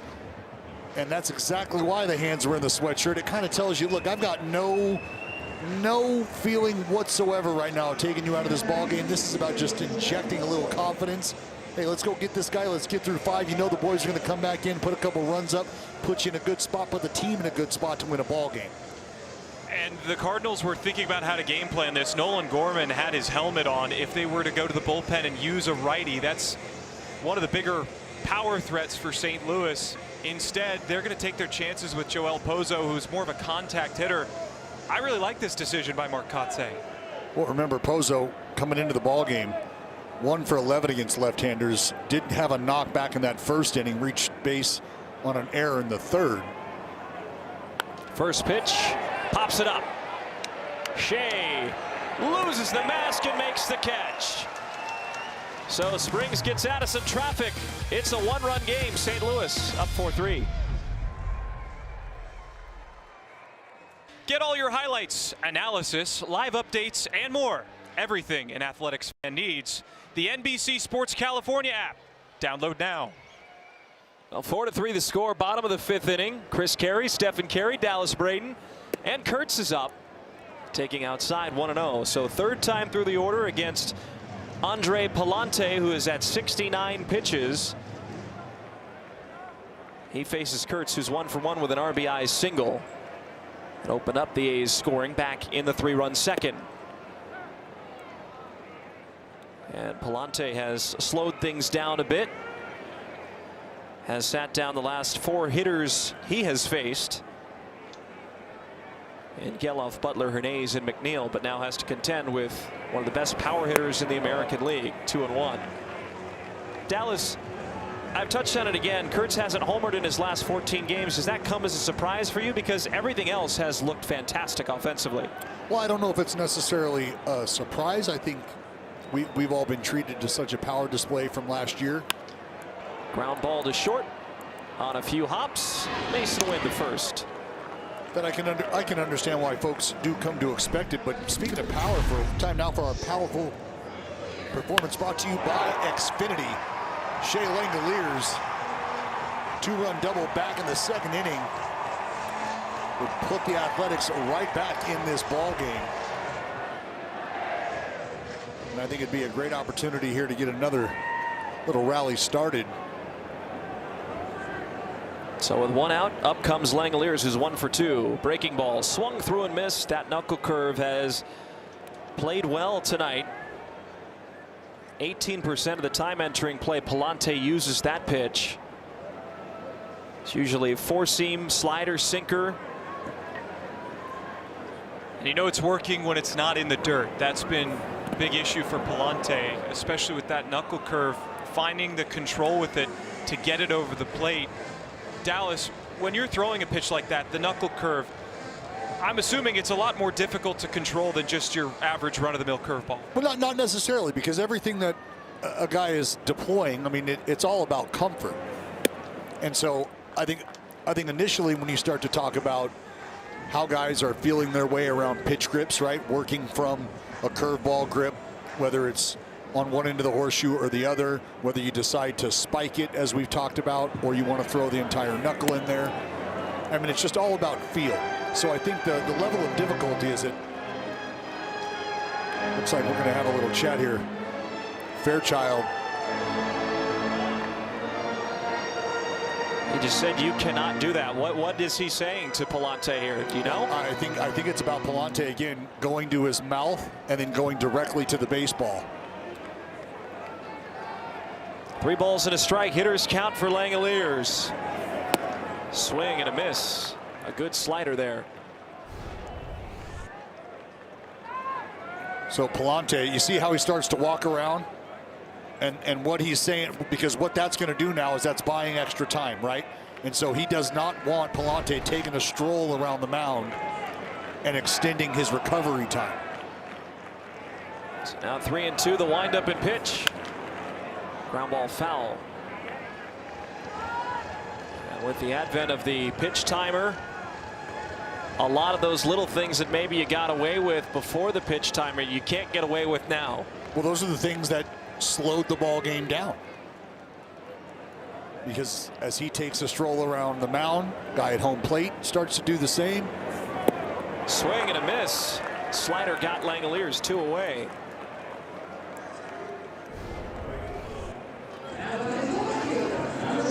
A good slider it was. I mean, that is a great pitch by Palante.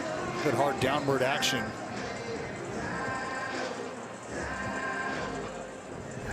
Steph, you remember our time in the minor league, saw a lot of this guy, Tyler Soderstrom. Back then he was a catcher. Now he's a Gold Glove finalist left fielder on an $86 million contract. Yeah, and that Midland Rockhound team might be as good as the team they have down there now. So many good players that the A's have continued to stack up through trades and just through good old-fashioned scouting. Now there's a lot of movement in the minor leagues right now with what's going on with the big league club. Tommy White now in AAA Las Vegas, swinging it well. Now Henry Bolte, who spent time in both Midland and Las Vegas last year, started the year with Las Vegas as a big leaguer. Called strike 1 and 2 after an incredible minor league week to remember. PCL Player of the Week, Henry Bolte, to you. Soderstrom behind at 1 and 2 in a 4-3 game. Palante to the plate, and Tyler takes. Think about how cool it might be for Bolte in this situation.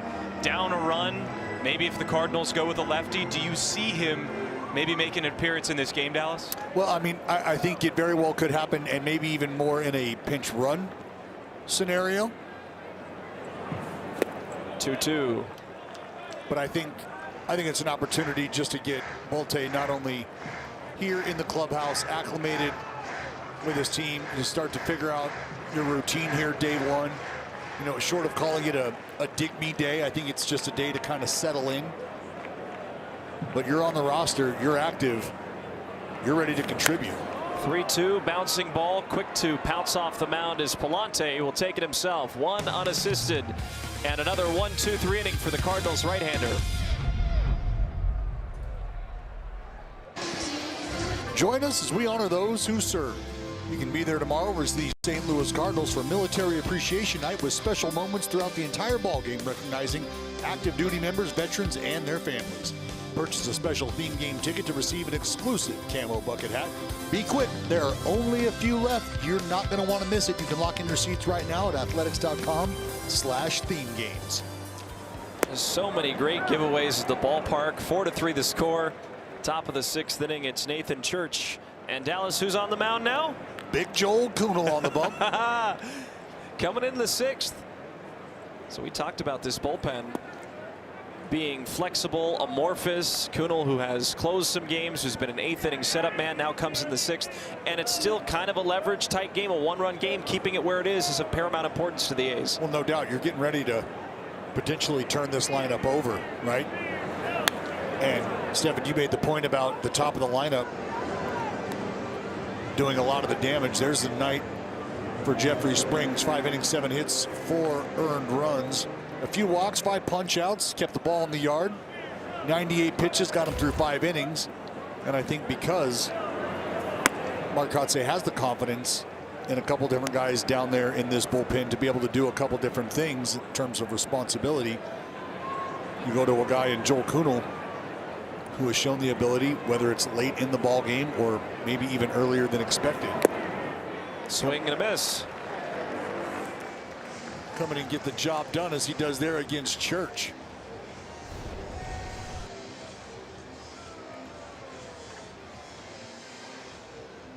Pitch just kept away from Church. See that thing just dart and dive away from the left-hander.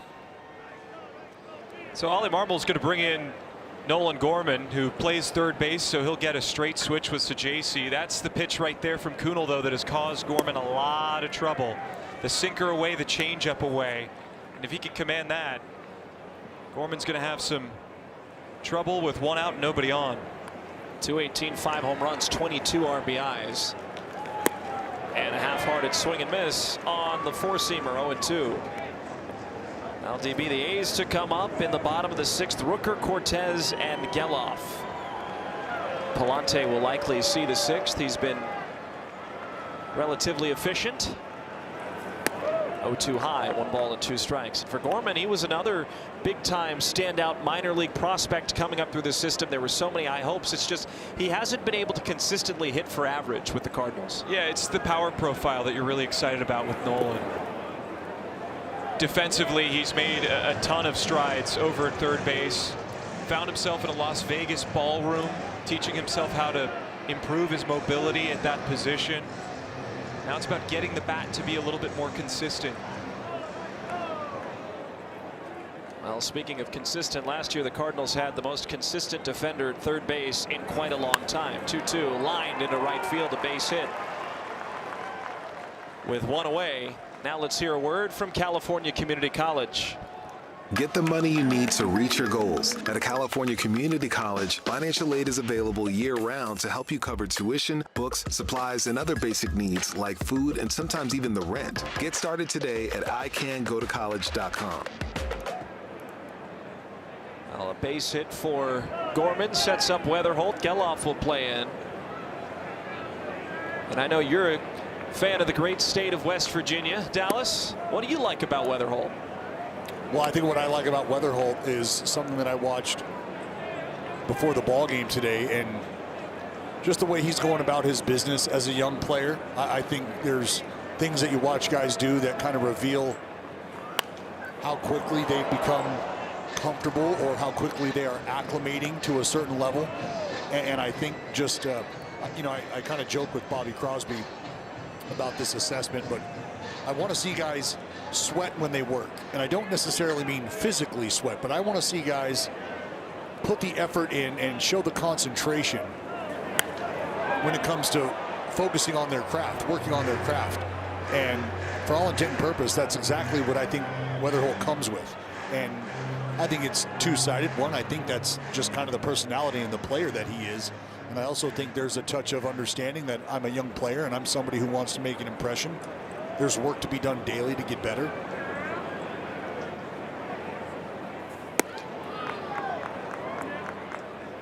He's certainly made an impression in St. Louis. Just a young player, but has already cemented himself as the leadoff man of the future for the Cardinals. Well, even though he's not hitting for a ton of average right now, it's been must-see television. Things like that. You're behind the count, you work the count, you foul things away, and you get on base. That's been what J.J. Weatherholt has done. He has such a good idea of what his role is as the leadoff man. He doesn't need to go and hit doubles and hit home runs. He needs to get on base and feed the rest of the order. Short lead for Nolan Gorman, now 3-2. Weatherholt goes down and fouls it away. Good fight. You know, a similar body type, Dallas, and kind of his approach looks a little bit like Carlos Cortez. I can't lie to you. Well, I mean, I think what you're probably referring to is the way you saw him fight that pitch off. And if you go back to the pitch previous, the confidence with which he took that pitch, right? Just the maturity of the at-bat. 3-2 pitch. Fly ball to right. Cortez moving back, still going back, and Weatherholt sends it into the A's bullpen. He was able to fight off quite a few pitches from Kunal, and now the Cardinals lead 6-3 after Weatherholt's 8th home run of the year. And the Redbirds roll the pole again.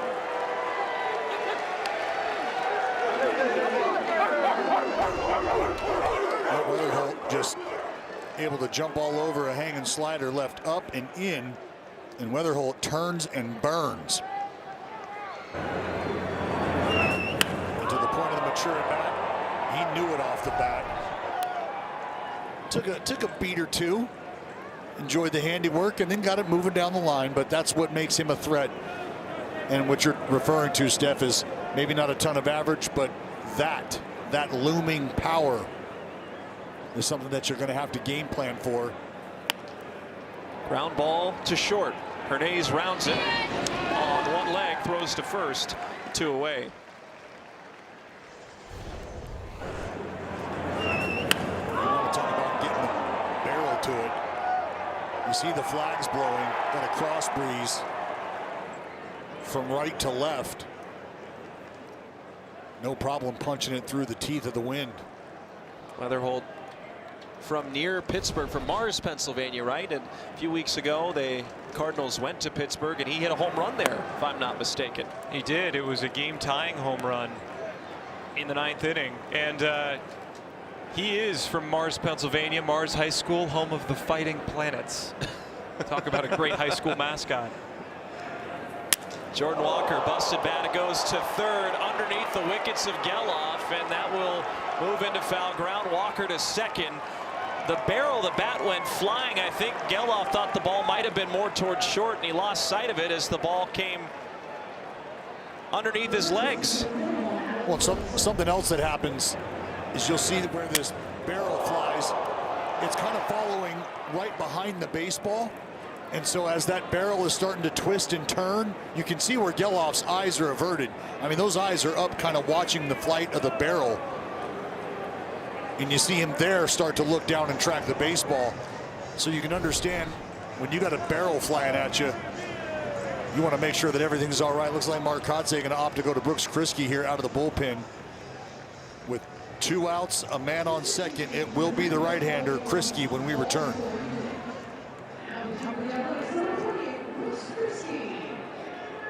Tonight, we're proud to recognize Mothers Against Drunk Driving as our nonprofit partner of the ballgame. Founded in 1980, MAD is dedicated to ending drunk and drug driving while supporting victims and their families.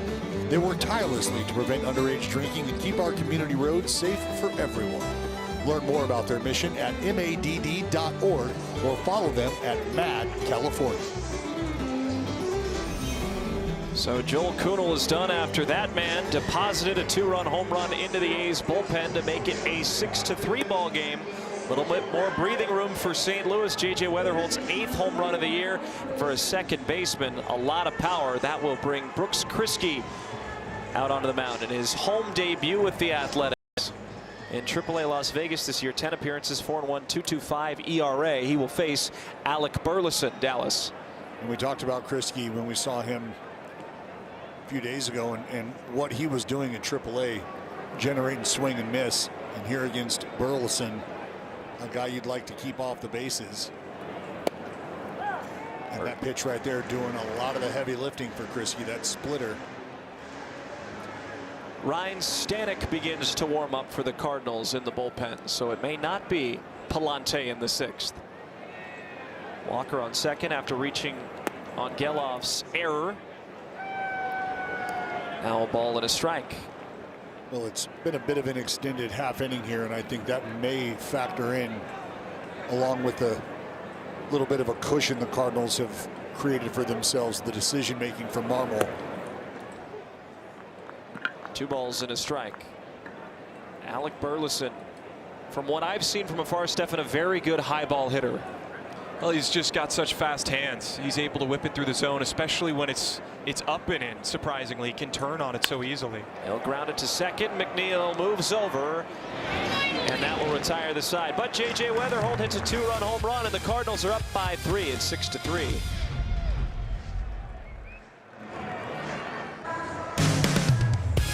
A's Baseball is brought to you by Red Hawk Resort and Casino, taking entertainment to a new level.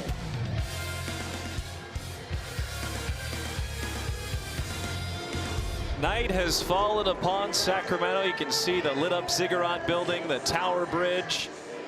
And I think Dallas Braden is now a little chilly, and he's got his Letterman jacket on as Ryan Stanek enters the game. Yeah, a little brisk down here. See if the boys in the green and gold can heat things up here. It's incredible, Dallas. I think you may set the major league record or major league broadcast record for most logos of a single team.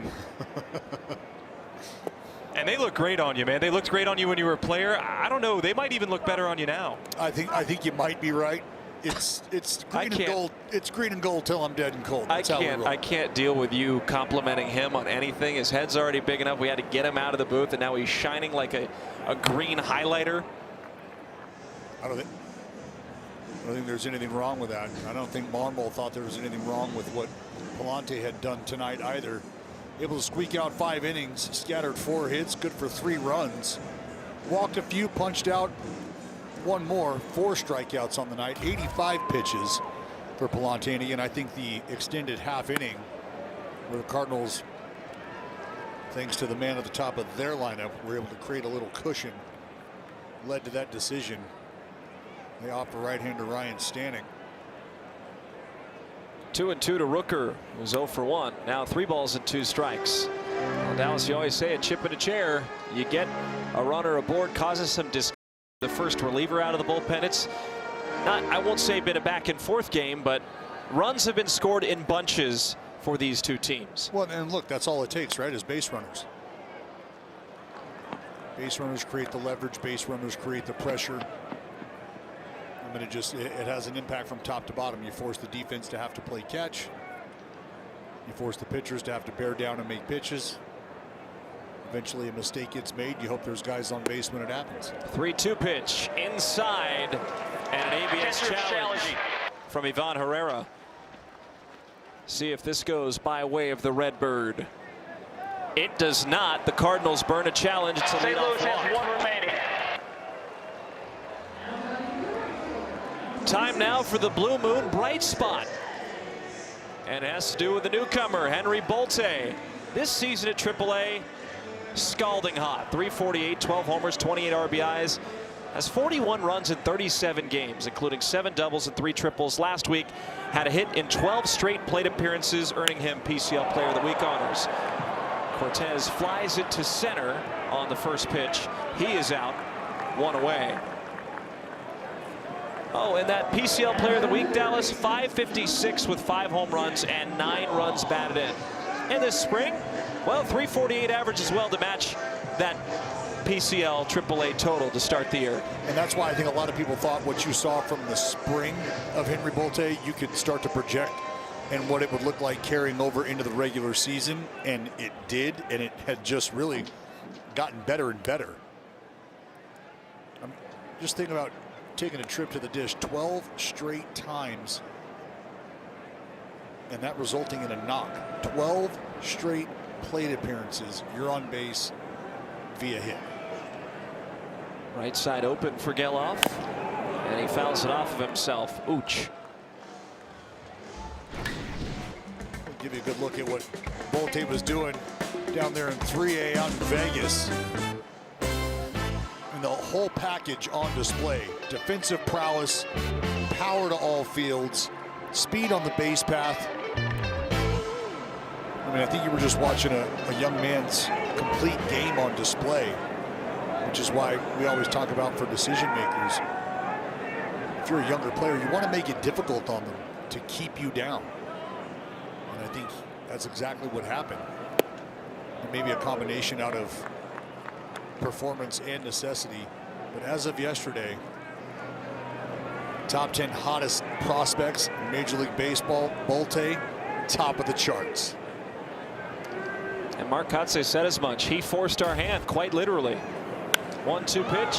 Geloff underneath it. The wind whipping around the baseball. Church moving in, and the center fielder will corral it for the second out. Nathan Church is sure-handed as they come, Stefan.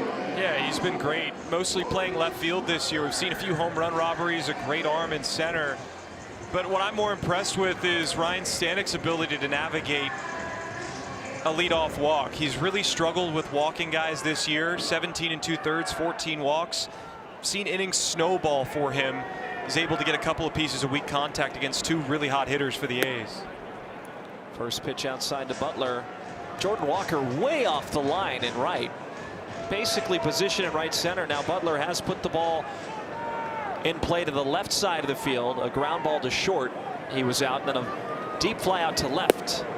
And a swing and a miss, 1-1. And that's part of Lawrence's approach, that if that comes back, you're talking about a completely different player, Dallas. Well, tough to defend. We always talk about creating unpredictability and making sure that if you are able to spray the ball around, understanding what that does from a defensive positioning perspective. Big swing and a miss, 1-2. That's why we see guys kind of have to play straight up when it comes to hitters like a Jacob Wilson type, because you know he can pound the ball the other way with ease. You know he can turn on one when he has count leverage. It's just something you have to consider. 1-2 pitch down low, 2 balls and 2 strikes. Is there anything that you've heard, Stefan, that as to why Walker plays that way? Yeah, I've talked about this in my minor league years. Why do right fielders play in the gap against lefties? The thought process is it's easier to cut the baseball off and limit runners to a double when it's hit down the line than give up a triple in the gap. So they trust Walker's arm. It's one of the best in Major League Baseball. 2-2, a swing and a miss. Won't have to use it there. Stanek strikes out Lawrence Butler. 6-3 the score. Cardinals lead. To you by Service Champions. A whole lot of games in California. 2 more against the Cardinals, then 3 against the Giants. Then they'll go to SoCal. The Angels and Padres, 7 down south. It's going to be quite the test for the A's, who find themselves down by 3 in the top of the 7th. And Brooks Kriske gets strike number 1 against Mason Wynn.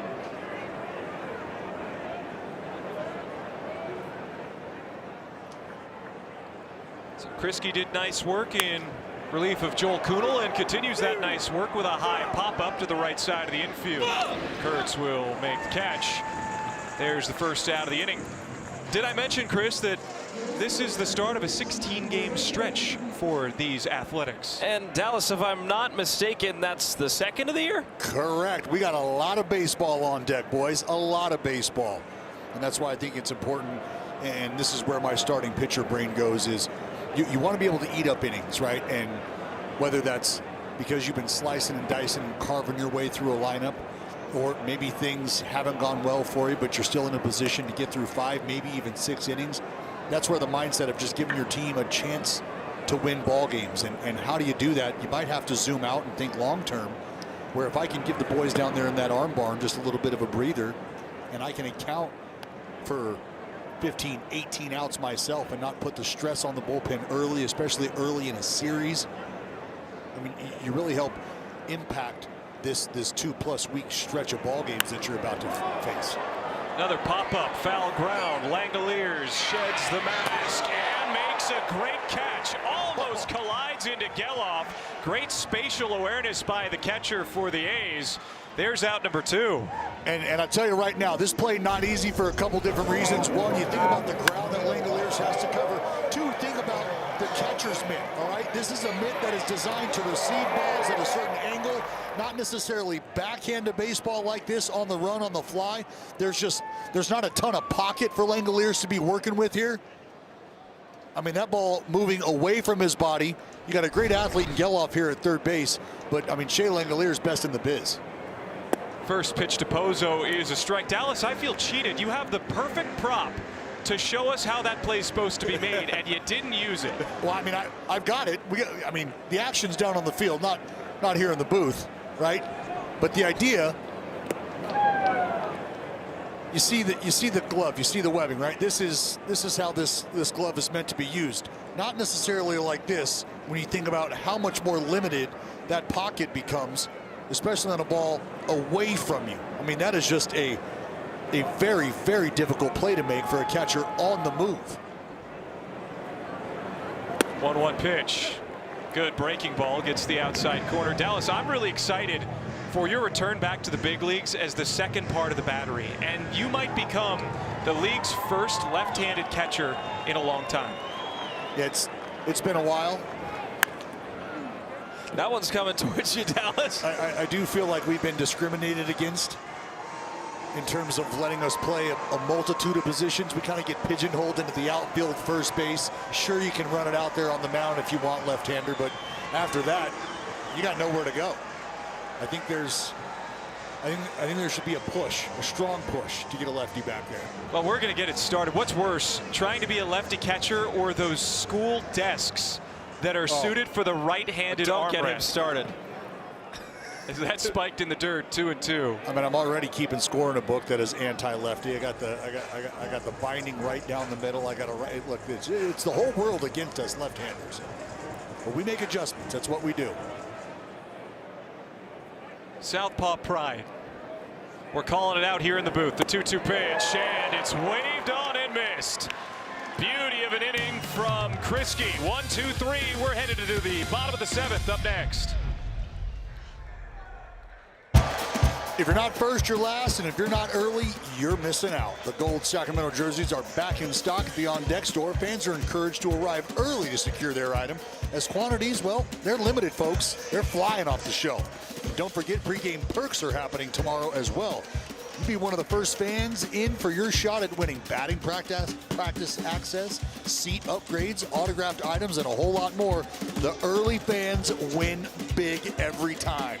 Make sure you're one of them at athletics.com/tickets. Well, speaking of autographed items, Denzel Clark, a signed baseball jersey. That's going to be one of the pregame perks. You want to make sure to get here early to get your hands on a Denzel Clark signed jersey. New pitcher in the game for St. Louis. It's a lefty, Jojo Romero, who will face 8-9-1. No better time for a rally than right after the seventh inning stretch. Darryl Hernandez is searching for his second hit of the night. Romero 0-1 with a 3.26 ERA. 1-1 pitch. Big cut. Couldn't catch up to it. 1-2.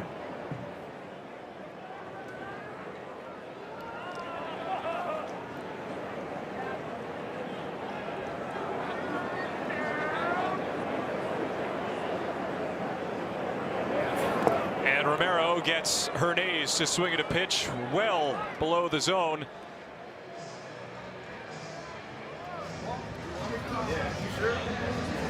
There's a good look at Denzel Clark signing for the fans. Apparently, Chris, you said he is a big fan of Star Wars. Yeah, he is. And one of the perks of Denzel Clark is he's one of the most communicative people with the fans. Always be willing to sign. Loves talking to people about baseball, Star Wars, anime. I know Dallas and him have extensive conversations about fantasy and dragons and Star Wars. I know you love talking about it with him, buddy. Yeah, something that I found out very quickly upon Denzel's arrival with the athletics organization was how thoughtful of an individual he is, a deep thinker, and this is a guy who has a ton of substance, a ton of depth to him. And I think he, honestly, every time we sit down and have a conversation, he continues to peel back layers to who he is, and I think you get a very quick understanding as to why he is as good of an athlete as he is, and it has nothing to do with the physical skill set, but everything to do with the mental mindset. So I think it's worth noting that he just wants you to live long and prosper. Cardinals are making some defensive changes. Victor Scott II checks in center field, and Nathan Church will bump over to left. 3 balls and a strike. And McNeil drives this to deep right center. Walker on the run to the track, and he makes the catch just before colliding with the wall.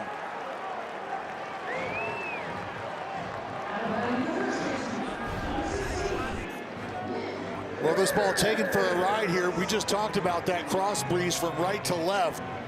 Jeff McNeil, I mean, maybe just a bit under it, not able to quite get enough air under it.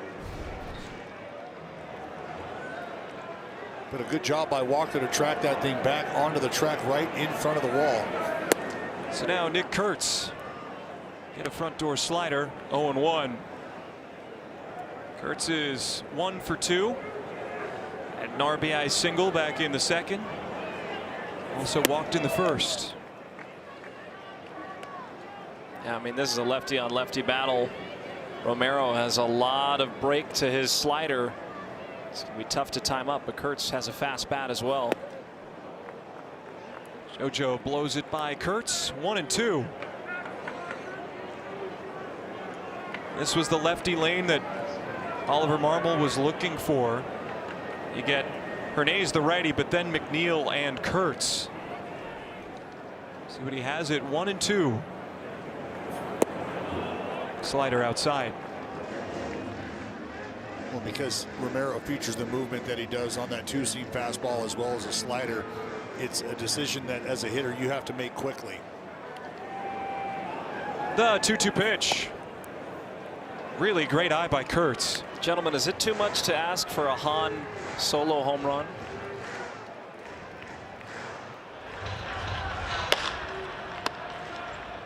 The payoff pitch is a called strike 3.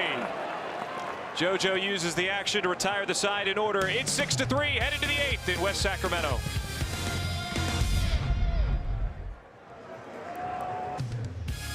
A's Baseball is brought to you by Toyota.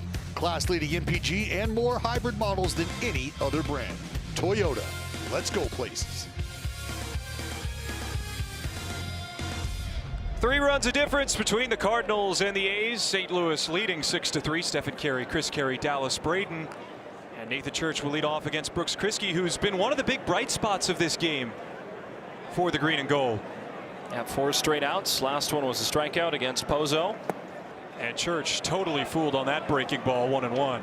And it's that splitter, Dallas, that everybody talks about. What makes it so special? Well, it's the fact that it's the same arm speed and it's out of the same spot, right? And that's where when you talk about changeups and variations of off-speed pitches, 2 things that can really help that pitch excel is 1, you're selling the arm speed to the hitter, and 2, it's coming out of the same window as that fastball. And you can see just as that thing starts to get towards home plate, the tumble starts to pick up. And that's how good of a pitch it is for Kriske. It's a pitch he has no problem doubling and tripling up on. And now it's understood, regardless of how good some of those pitches are. I mean, I think about a guy like Tommy Kahnle, who's not afraid to throw 40+ straight changeups. But at times, you got to be able to get back to the fastball to sell it. But, I mean, we've now just seen four splitters in a row here for Kriske. He's off to an excellent start tonight. He's seen 4 hitters. He's retired them all, and really without much effort. 1-2 count to Nathan Church. Goes up with it and pushes it back foul. And something we see a lot of is guys that do throw that splitter. If you can command the fastball on the top rail and the bottom rail of the strike zone, that's what really makes that splitter devastating. Church will flare one into shallow center. Butler on the run, and Hernandez makes a nice catch. Twisting and turning. Good recovery by the A's defense for out number 1. Well, a great job by Hernandez off the bat. We'll see him at the top of your screen there in the middle. First step, that left foot, it's a drop step. And the first step, the all-important step. Just a phenomenal read off the bat by Hernandez, able to swivel the hips around and make a play. Dallas, Kriski's 32 years of age. He has 2 separate stints out east in Japan. Do you think that helped him in his work through to come back to the major leagues? Well, there's no question, and especially when you start to talk about what we know about the Nippon League, the Korean League. It's a league that features the split heavily, and so not only getting comfortable with who you are and making small adjustments, whether it be mechanically or to your pitch repertoire, but being able to go back out there, as unfortunately it looks like we're going to have a trip to the mound. Trainer out there now with manager Mark Kotze.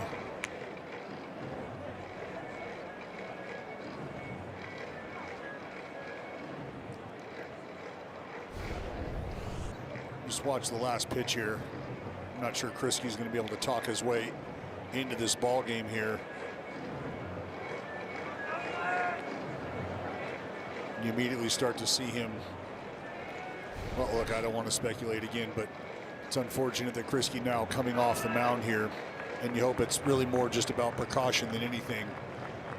Scotty Barlow will be the man on the mound when we return. Just a moment.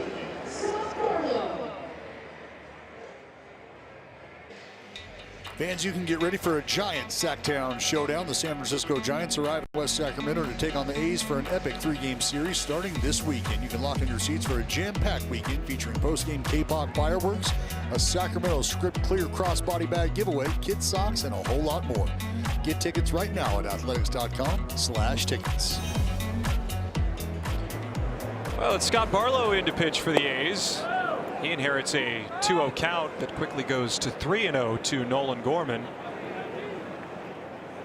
Cardinals leading 6-3. Barlow on the year, no record, 3.38 ERA. He's been sure-handed, but 9 walks to 17 strikeouts, certainly something to look at. He will walk Nolan Gorman with 1 out in the 8th. Well, something that we saw from Kriski was his ability to dial up that split finger at will. And you saw swing and miss, you saw weak contact from him. We've seen the same thing from Scott Barlow with his bevy of breakers, whether it's that curveball or that slider. He's been able to fill it up and expand the strike zone with both. J.J. Weatherholt up for a 5th time. Broke the game open back in the 6th with a 2-run home run to the berm and right.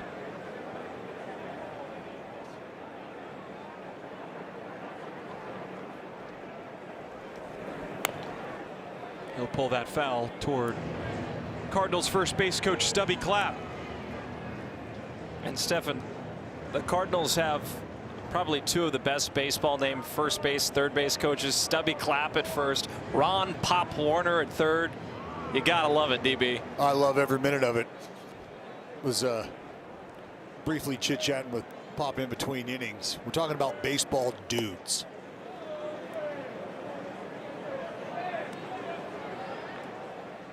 Ball and 2 strikes. Can you provide an example? In terms of, I mean, well, you guys just touched on it being the nicknames, but is that ball out of play down the third base line? Just grinder mentalities, but guys that you know that live and die with every single pitch thrown on either side of the game. Just, I mean, guys that just, you wake up, you go to bed thinking about baseball, thinking about game situation. And I think those types of individuals are imperative for the success of an organization. And I think it's important to have guys like that, especially at the big league level. 2-2. Weatherholt shoots this into center. That's down for another hit. So Gorman moves into second, and the Cardinals have something cooking in the top of the 8th. Well, you talk about baseball dudes, Dallas. You said it earlier. The man on first might just be one of them by the end of his career. Well, I'll tell you, he swung the bat well here in the opening game of this series. we've seen a little of it all, right? I mean, this is a pretty good example of being able, I mean, this isn't an A swing by any means, but we're talking about a guy who had no problem putting still a very good swing on a pitch down and in, able to drive it just left to center. We've seen the power, worked a first inning walk to help start their scoring in the first. And I think that speaks to the maturity of the at-bats that I was mentioning. And Stefan, we've been talking about this for a while now, but you're talking about a draft just a couple years ago and guys that have not only made their way to the big leagues, but guys that are making big impacts on their team. J.J. Weatherholt being one of them. You know, I talk a lot about what we're seeing from the Pittsburgh shortstop Connor Griffin, but we watched Travis Bazzana log his first big league hit right here in West Sac, and then from there was a difficult out to get for the remainder of the series. The 0-2 to Herrera is weakly spun to the right side. Probably only one play. Kurtz covers and will move both runners up 90 feet, but a big important second out for the A's. And to your point, Dallas, you can't really pick wrong with that draft, but Weatherholt had a chance to go #1 overall. He was dealing with a nagging hamstring injury. That's why he fell to 7, and St. Louis was very happy to pick him there. Oh, no question. And I think that's something that does impact draft status, draft stock. Is, you know, is it an injury that you feel could become a nagging injury? Is speed, the lower half, such a big part of your game that teams might shy away from that? And Jordan Walker trying to get a feel for just how far out that may have been. Is that right on the border? I think he got his answer. But you know, what everybody else decided to pass up on has now been a wonderful flavor of fruit for the Cardinals. Ball and a strike to Walker. He does have an RBI single. That opened the scoring. Back in the first inning. Now 2 in scoring position. Want to keep it at 3 runs of difference if you're the A's. Barlow's 1-1. Good breaking ball. Check swing by Walker. He held up.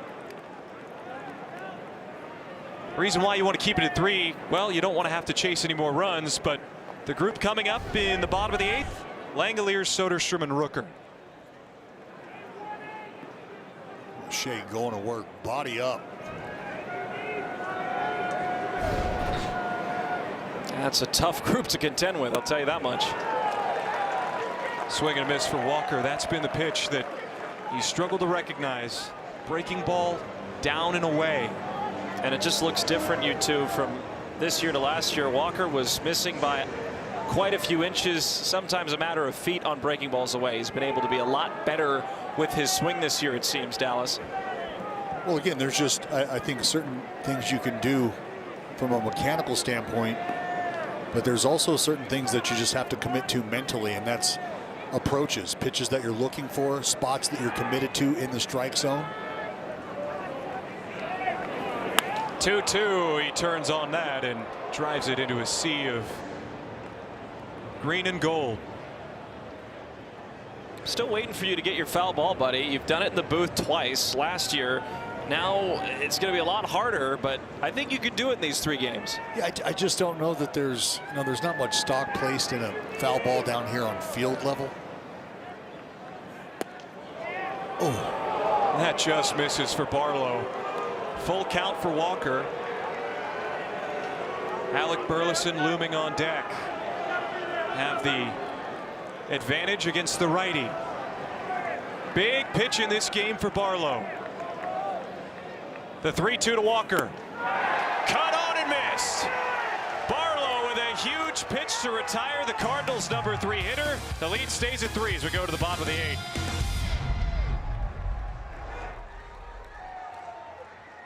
Summary is brought to you by Toyota.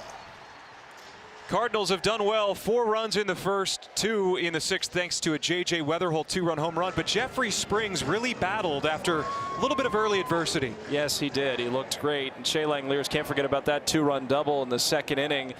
That put the A's on the board. At that point, it was a 1-run game. Now you have that same part of the order coming up, and there has been some late life to this A's offense, Stefan. It's George Soriano, the righty for St. Louis. First pitch misses high to Langeliers. Right guy at the right time. And Soriano's had great numbers for the Cardinals. 1-0, 3.18 ERA. But again, a lot of walks. 10 walks to 15 strikeouts. And I think we're working our way through that portion of the lineup.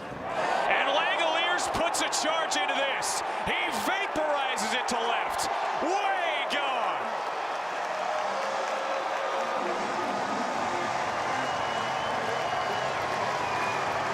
His 100th of his career comes at a welcome time. It's a 2-run game. That ball was absolutely hammered.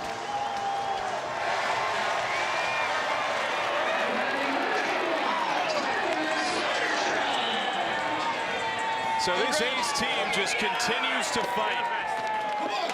Flair for the dramatic. Well, that is dad power right there by Langoliers. I think that's superhuman power. That's the power of the force for Langoliers, the chosen one tonight. So now the baton is passed to Tyler Soderstrom. He's 0 for 3.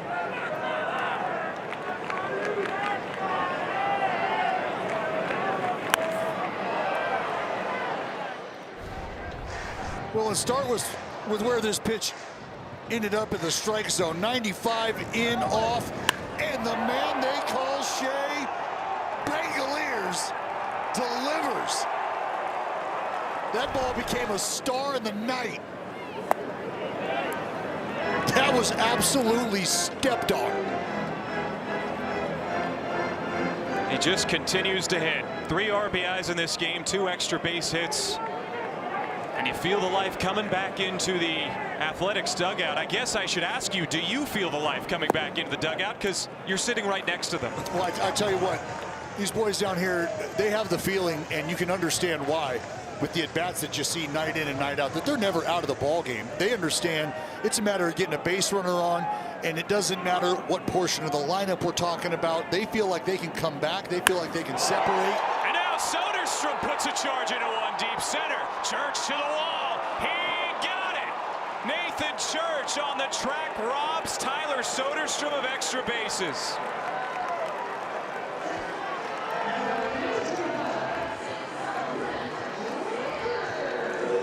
Well, we've seen a couple barrels here. We'll start with Langoliers, who again just turns and torches a fastball in off the plate. Heads up on top of the clubhouse. And then Tyler Soderstrom just missing a long ball. And again, I think at the time that ball was up in the air, the wind caught it, knocked it down just enough for Victor Scott, who recently into the ball game was able to track it down and make a nice play out there in the alley. He and Church coming close. It was Scott who ended up taking over. But that right there, to your point, is why these guys feel like we're in this ball game until the very last pitch is thrown, till the final out is made. The 1-1 pitch to Rooker gets the zone. 1-2. Well, they're seeing Soriano, and that's a big plus for the A's. A couple of hard hit fly balls. One ends up in Scott's glove. Came in as a defensive replacement, so good move for Ollie Marmol and his club. And here's that catch we're talking about. You can see Scott off the bat instantly retreats and then starts to curl over towards the left center gap, making a catch just in front of the wall. 2-2. Rooker flares this towards second. Weatherholt will make the catch. There's out number 2. But we've talked about the Athletics pitchers having the confidence to allow the other team to put the ball in play because of the defense. There's a reason Victor Scott's in this ball game right now. And it's to shore up plays just like that late in the game. You want to make sure that you're able to secure outs. Outs are at a premium here as we work our way towards the end of the ball game. So 2 away for Soriano and the Redbirds. It's Carlos Cortez. It's a little too tight for him. 1-0. We always know Cortez can give you a good at-bat at the plate, a professional at-bat. He is a professional at passing the baton. He gets aboard. You got the tying run coming up.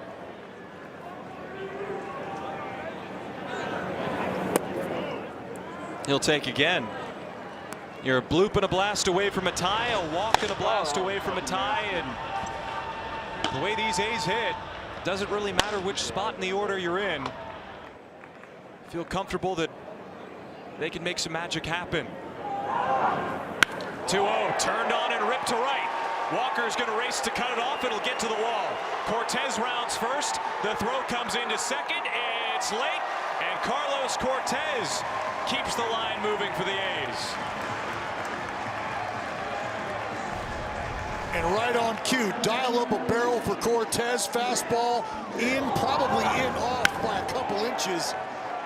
And we've seen Cortez whip that barrel through with the best of them.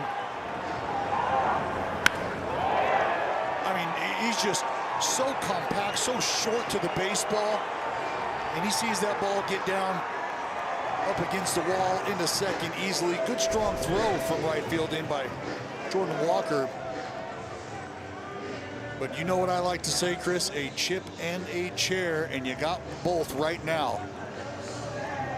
And you know what Zach Geloff is looking for in his 9-game hitting streak. If you bring this game within one, maybe tie the game, you got a completely different conversation. The late life to the A's offense. We talked about it ad nauseum, how fun it's been here. Flags are blowing straight out. First pitch from Soriano is outside. Cortez took a big lead off second, then slammed on the brakes. No doubles defense to the pull side, with Gorman nearly hugging the chalk.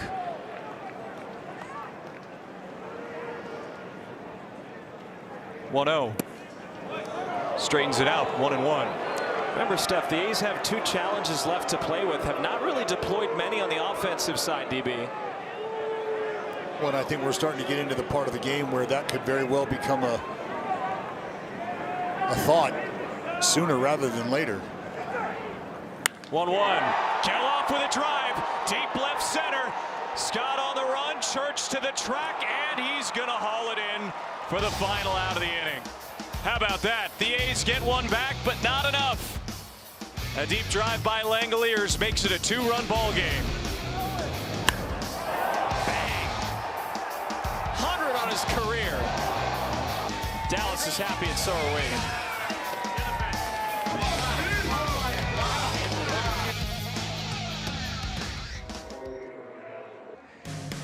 This copyrighted telecast is presented by authority of the Athletics and may not be reproduced or retransmitted in any form, and the accounts and descriptions of this game may not be disseminated without the express written consent of the Athletics. That was back on this day in 2009. Orlando Cabrera called an impromptu team meeting after the Green and Gold had lost 7 of their last 10 games, and it sure did work as the A's went on to win 12-3 behind Cabrera's 3 hits and 4 runs batted in. Dallas, we had one before the game today in a different role. How do you feel about team meetings? Does it have more value coming from a player as opposed to a manager or maybe the coaching staff? I think there's a couple different perspectives you can take on that. From a player perspective, you love to hear that voice of leadership, and you love to understand that the leaders are just as concerned with. Weakly grounded beyond the diving Leiter, glove flip to first, and McNeil leathered Larceny. Jeff McNeil on the move, 4-3 on the putout, but Mark Leiter Jr. almost made a tremendous diving play off the mound. Yeah, let's start with Mark Leiter selling out here. I mean, that right there shows you just how badly these guys want to win this ball game.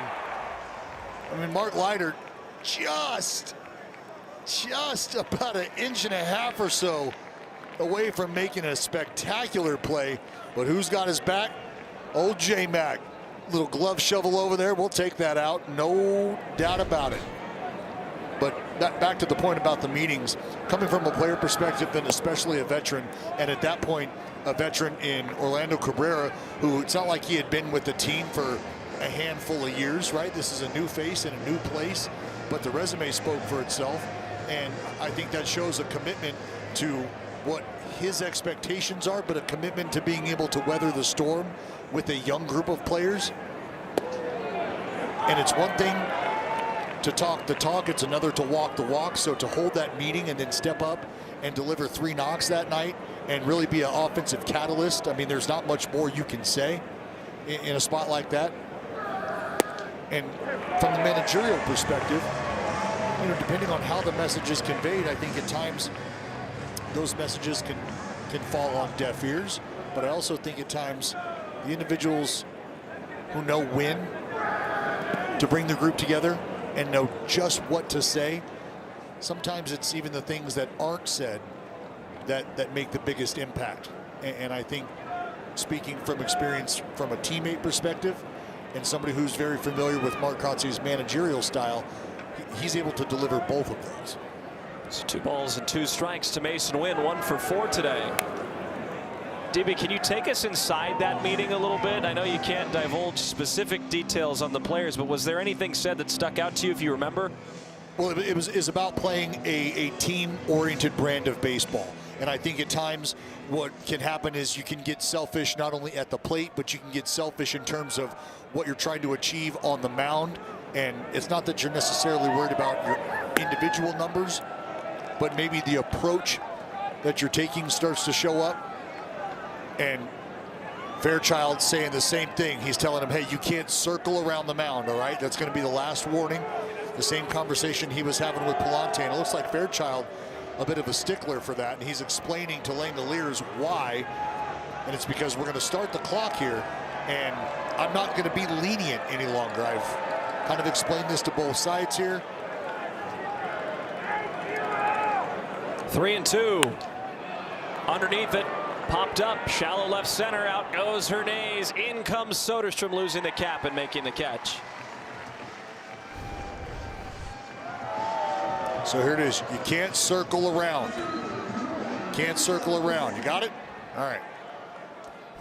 Stefan, here comes Victor Scott II. He made an incredible catch in center field, robbing Tyler Soderstrom of an extra base hit. And is a defensive replacement tonight for St. Louis. Well, that's why you bring him in there. Just defensively, his ability to go and track down the baseball. He is a Gold Glove caliber center fielder, not unlike Denzel Clark in terms of the speed, the closing speed.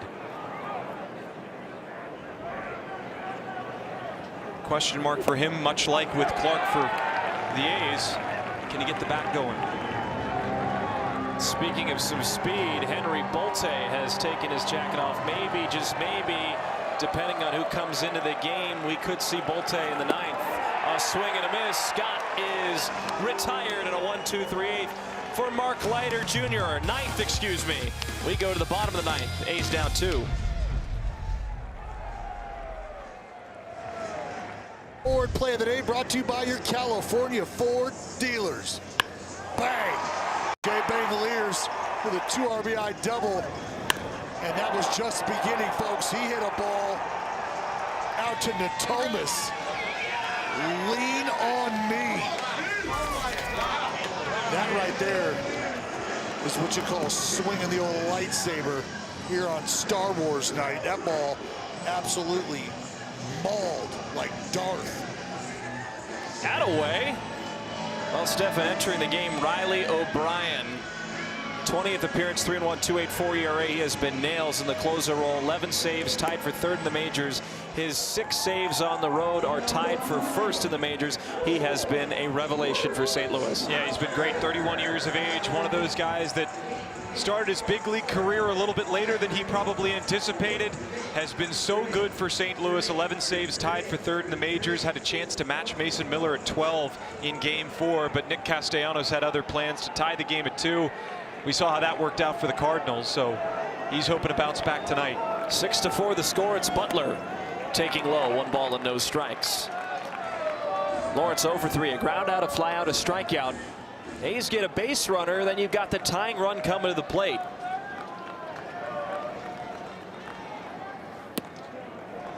That misses. 2-0. Remember, the Cardinals only have 1 challenge remaining, the A's 2. And like Dallas said, in the 8th inning, now is the time where you'll start to see them get deployed. 3 balls and no strikes. Butler has been patient at the plate. Jonah Heim has picked up a bat and will start swinging on deck. O'Brien's 3-0. Inside, a leadoff walk. I can see you clapping down there, DB. A great start in the ninth for the A's. Tying run comes to the plate. That's right. The Butler delivers a base on balls. And as we talk about, we're just one swing away from a completely different ball game here. A's are going to tap the switch hitter, Jonah Heim now.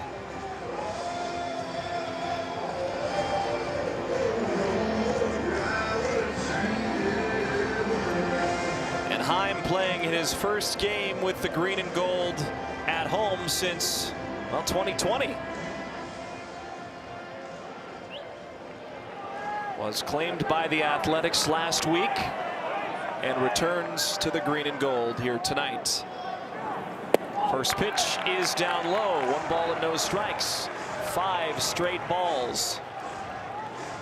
205, a homer, 8 runs batted in. Switch hitting option off the bench. Could prove nice for Mark Kotsay this 2026 year. Called strike. 1-1. Well, if you're O'Brien, you definitely don't want to get to see Nick Kurtz. Yeah, that's absolutely right. He's had some big time signature moments here, DB. Well, that's what he does. To quote him, 1-1 pitch. Handcuffed him on a sweeper in, 1-2. You do have a high contact player in McNeil waiting on deck. He's put the ball in play all 3 times as a single and a run scored. And then it would be Kurtz if it gets to that point.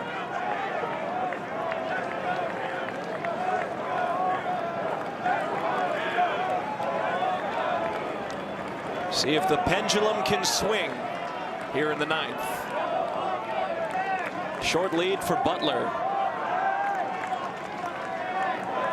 1-2. Inside out. That's a flare to left. It is dropping foul. Not a whole lot of real estate in foul ground there. Church had to run a long way.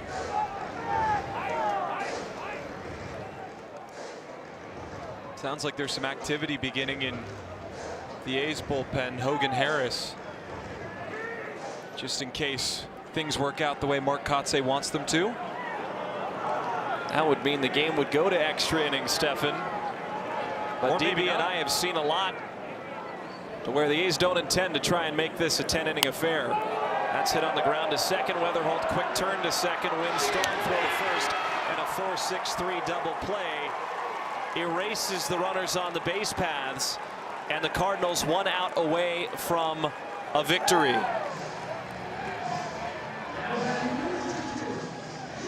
So you have to rely on Jeff McNeil to get aboard for Kurtz. But O'Brien now has empty bases and a clear conscience against a former batting champion. Well, the job's not over for O'Brien. Jeff McNeil, high contact rate, able to hit it to all fields. All Kurtz wants is a chance here, waiting on deck. Gorman creeps in at third. And the first pitch is high and outside. 1 ball and no strikes. Well, this is where having a professional at bat you can depend on at the bottom of the lineup comes into play. O'Brien from the stretch, the 1-0. McNeil laces it foul. Into the berm. The race is on, and I think a fan got the pearl.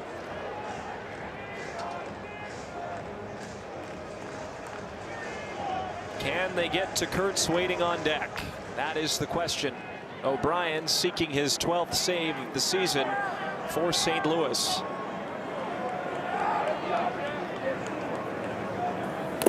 That will skip past Herrera.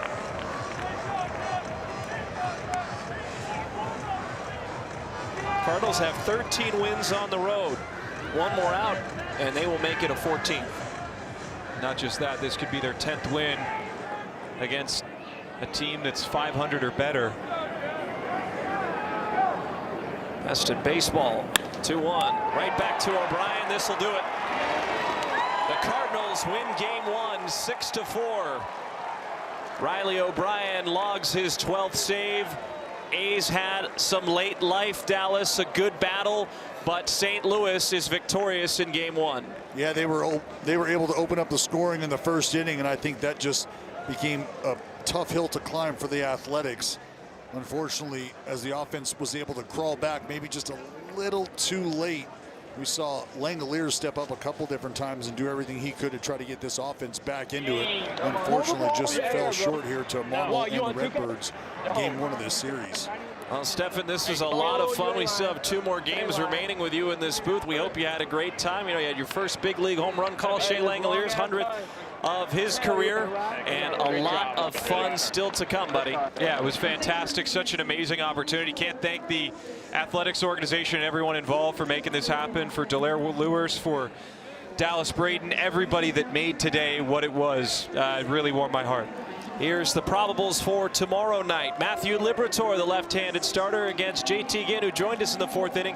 You know he's going to come with an edge against St. Louis, where the A's will try and look to even the series at 1 apiece. That's it for us. For Dallas Braden, for Stephen Carey, our producer, Dallaire Lewis, I'm Chris Carey. Stay tuned. A's Cast on NBC Sports with Chris Townsend and Steve Sachs, presented by Toyota, starts right now.